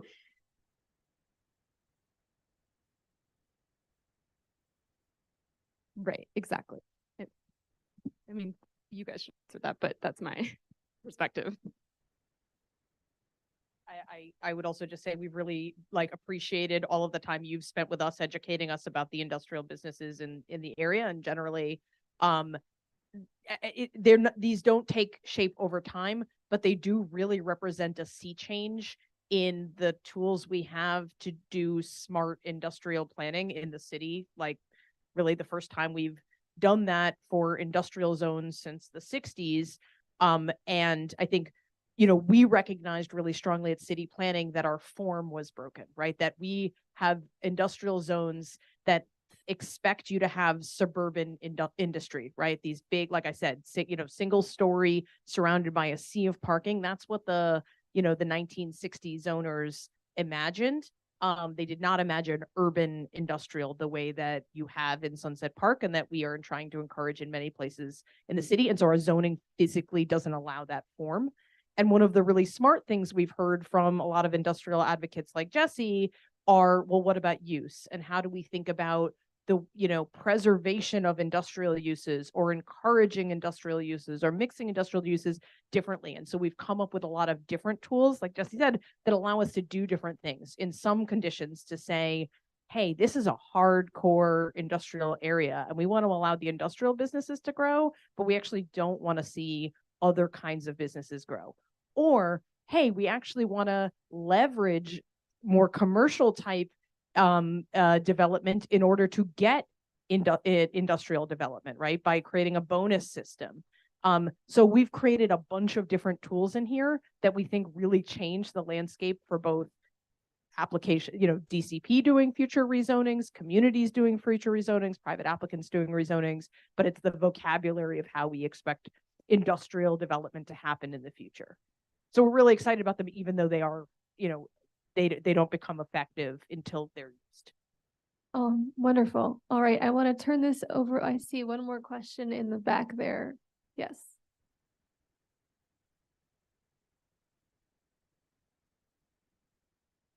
Good evening. This is not a question or comment. My name is Kevin Goscott. I am with the Brooklyn Chamber of Commerce. Many of you know Randy Pierce, and he had asked me to stop in to give his best wishes to the grouping here. From my personal standpoint, as someone who promotes small businesses, no community, residential or otherwise, can consider themselves vibrant without vibrant businesses. And so we're not here to have business over residential. We're just talking about the coexisting of uses. From our experience from COVID, we saw how small business, we saw the relationship between small businesses and the residents that live in these communities and elsewhere in New York City, yes? And out of that experience, the Brooklyn Chamber was one of the first researchers out there speaking to businesses and speaking to communities. And from that, we have learned that, the business that you pass today, yes, could be your salvation tomorrow, things get bad. And so the story that we're bringing is vibrant business is good. Vibrant business provides services, they provide employment, and they also provide the opportunity for exchange. Yes. And so it's a skill to create these uses. And the problem that we could end up having is when we have rapacious developers who will try to do things that will make our communities weaker. Now, from the Chamber's perspective, we have been in dialogue with the city planning. We like what this particular proposal in terms of looking at it and see how does it impact businesses? Does it make more businesses worse off in the communities that it is being proposed? From our standpoint, not yet. I mean, we know this is citywide. Not all of those points will fit in this Sunset Park and this community district. And tomorrow, this same conversation could be in Bushwick, and they're having a different set of concerns. And what I'm just asking and suggesting is just for us to be part, not just living in the community, but be part of the dialogue of the community. I have a vested interest in this conversation. The chamber has been relocated from downtown Kingston. It's right next door to us, right at Industrial City. So we're part of the business. We're part of the hiring process. We're part of the promoting of Brooklyn as a place to live and do business. So what we're trying to do is not to be contradictory in the process. We want to be supporting our communities. And I tell you, speaking here, I know I have the credibility because I speak with Randy Pierce on behalf of these same things. And we are concerned about your quality of life, but we also know that the promotion of business is important for the things that business can do positively. Thank you. All right, I would now like to ask the folks online if they have any questions. If you have a question, please raise your hand. Marlene, oh, lost her. Marlene, you had your hand up. If you'd like to talk, you could unmute yourself. Marlene Boccato.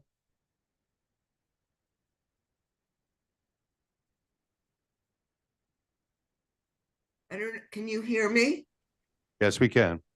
This is not a question, and I would just like to say overall, as a layperson, this all sounds like welcome developers to New York City, do whatever you want. That's all I have to say. Right, thank you. Is there anyone else? All right, now Jeremy's turn. Thank you. So let me just say, I was amused that Greenwood Cemetery is listed as housing. It's an R5 district, but it is not. You could build housing there. No, you could not. Permanent housing. Permanent housing, you heard it here first. So for the past couple of years, the community board has been asking for city planning to create rules for last mile trucking warehouses, which we feel we and some of our neighbors have been inundated with and have too many. But I noticed that that was left out of this proposal. At the same time, about 3 weeks ago, we received a presentation from the Department of Transportation proposing mini hubs for beneath the Gowanus Expressway for distribution purposes. This plan has many hubs on commercial strips. So my question is, and the hope is that it would be a less noxious use than these giant trucks. Is there any restriction on what type of vehicle could access that? Has to be used for delivery?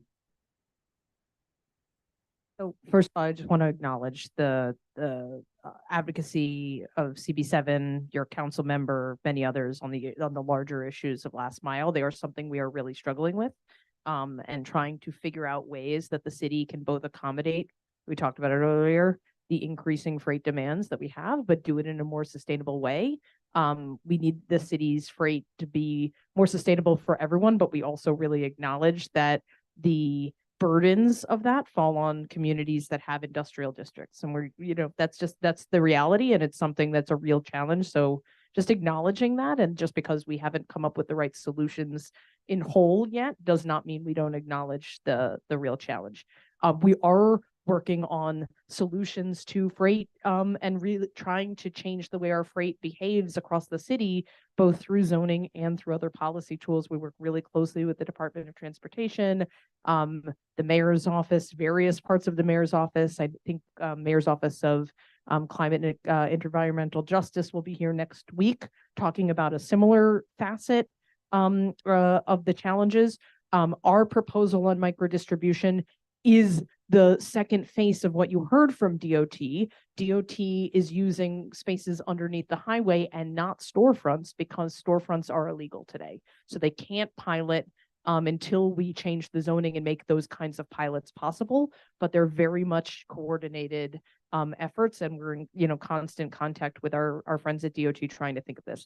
We have not, we're not restricting the kinds of vehicles that can service a business. We don't have any restrictions like that on any other kind of business in the city. So we don't think zoning itself can say like what kind of vehicle So- delivers. However, we believe the size restrictions in many ways create that effective control, right? We don't believe that a storefront size 2,500 square foot, which is roughly the size of a bodega, can have the same kind of level of truck intensity that a very large distribution center However, has. So it's hope that we will have electric bicycles delivering from there. However, Or regular bicycles or people. but there's no requirement for that. So what I see is big interstate truck comes to our waterfront facility. Little smaller truck goes to our commercial avenue. And then a lot of cars and vans going to our commercial avenue to pick up these goods and bring them all around the neighborhood. It seems like an extra step. It seems like a lot more vehicles. We don't think so. Again, we think that it actually limits the number of vehicles. We have heard from companies that want to do distribution that what they need to do distribution by pedestrian and by bike is to have locations that are closer to their final delivery points. And so that's what we're trying to achieve here. It is true, businesses of all kinds do have service by car and by truck, but the size of the facility as well as the presence or lack of presence of a curb cut, often dictates how much service that you are actually having from a truck. One truck worse than, I don't know, a dozen smaller vehicles?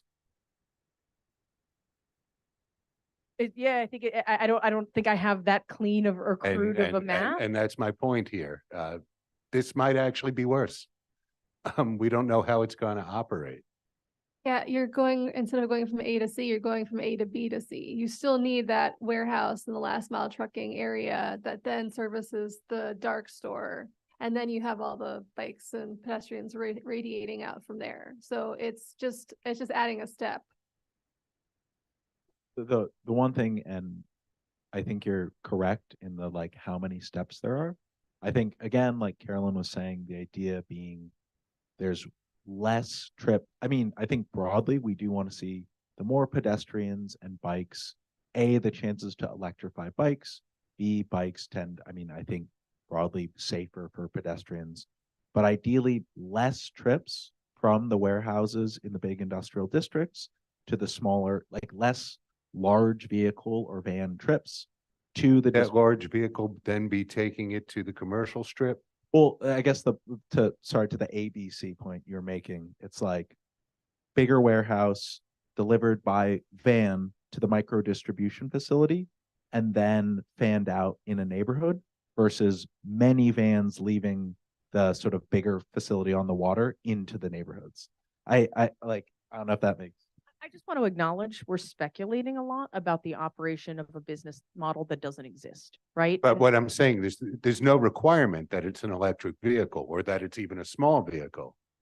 That is correct. And we don't think zoning can do that, but I do want to acknowledge that our sister agencies are looking at all of the ways that the city can incent electrification of our trucking and, our bike and, all of the freight methods. So again, we see these as combination. Again, here is a place where the industry does not exist. It hasn't gone in this direction yet, and it can't, right? We can't even try these models because it's illegal today. So we believe, we hear from the Department of Transportation, who is really interested in incenting this alternative model, that one of the major barriers is because it is illegal. We think that there's an opportunity to pilot something that is sustainable here. And we're working really closely with the agency that's actually attempting to pilot that industry. Well, I'll point out that agency has only proposed those micro hubs for this community, not for any other community. I believe they're attempting to pilot in multiple locations. Certainly North of us, not to the south of us. Ours was the only district that had micro hubs.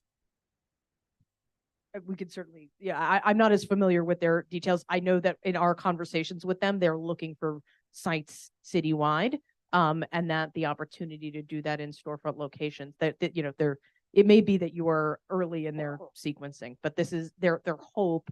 And the intent is that this is something that can be modeled on a citywide basis to really address, again, I think the challenge we're all facing, which is that the city is increasingly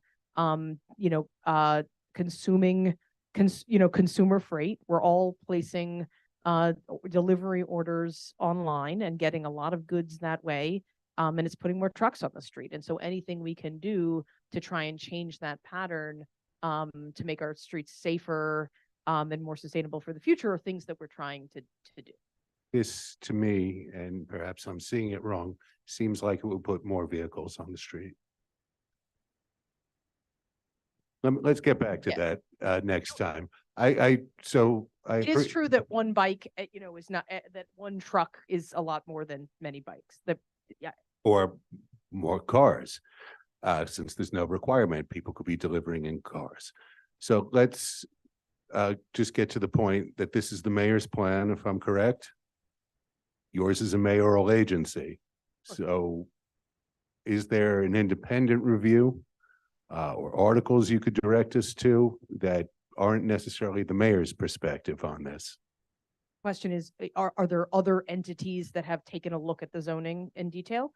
Yeah, there are actually, if you go to our website, nyc.gov/yes economic opportunity, you can see a whole series of other citywide organizations. The Brooklyn Chamber, for instance, I think has taken a look at it. I think all 5 chambers have taken a look at it. Major economic organizations like Partnership for New York City, design organizations like the American Institute of Architects, some of the other industrial business groups, the Regional Plan Association. I could name, but there are many organizations that have already weighed in. We're continuing to hear from many over time. There are many that are looking at it right now. But if you want a list of groups that we have already received comments from, they're all posted on our website. All right. I guess at this point I will entertain a motion to adjourn. Does anyone so move? Oh, yeah. Okay, that's right. We're not a real meeting, so it's over. Thank you, everyone. And I just want to say a few quick words to all the activists here who are concerned about the Arrow Linen site. First of all, thank you for coming. It's great to see your passion. It's great to hear from you. I do want to keep meetings on topic. In terms of the timeline of this, we've already gotten the environmental assessment statement. That was the EAS that was being referred to. That is the first step in this process. So I know a lot of you feel like you're finding out about this after it's already happened, but you've actually found out about it before it even starts. And so you're totally ahead of the game. The point when it starts is the certification. They think that will happen sometime in the new year, possibly the first quarter, possibly the second. That's the point when it gets real and when we start triggering our process of having meetings about this. And it is my hope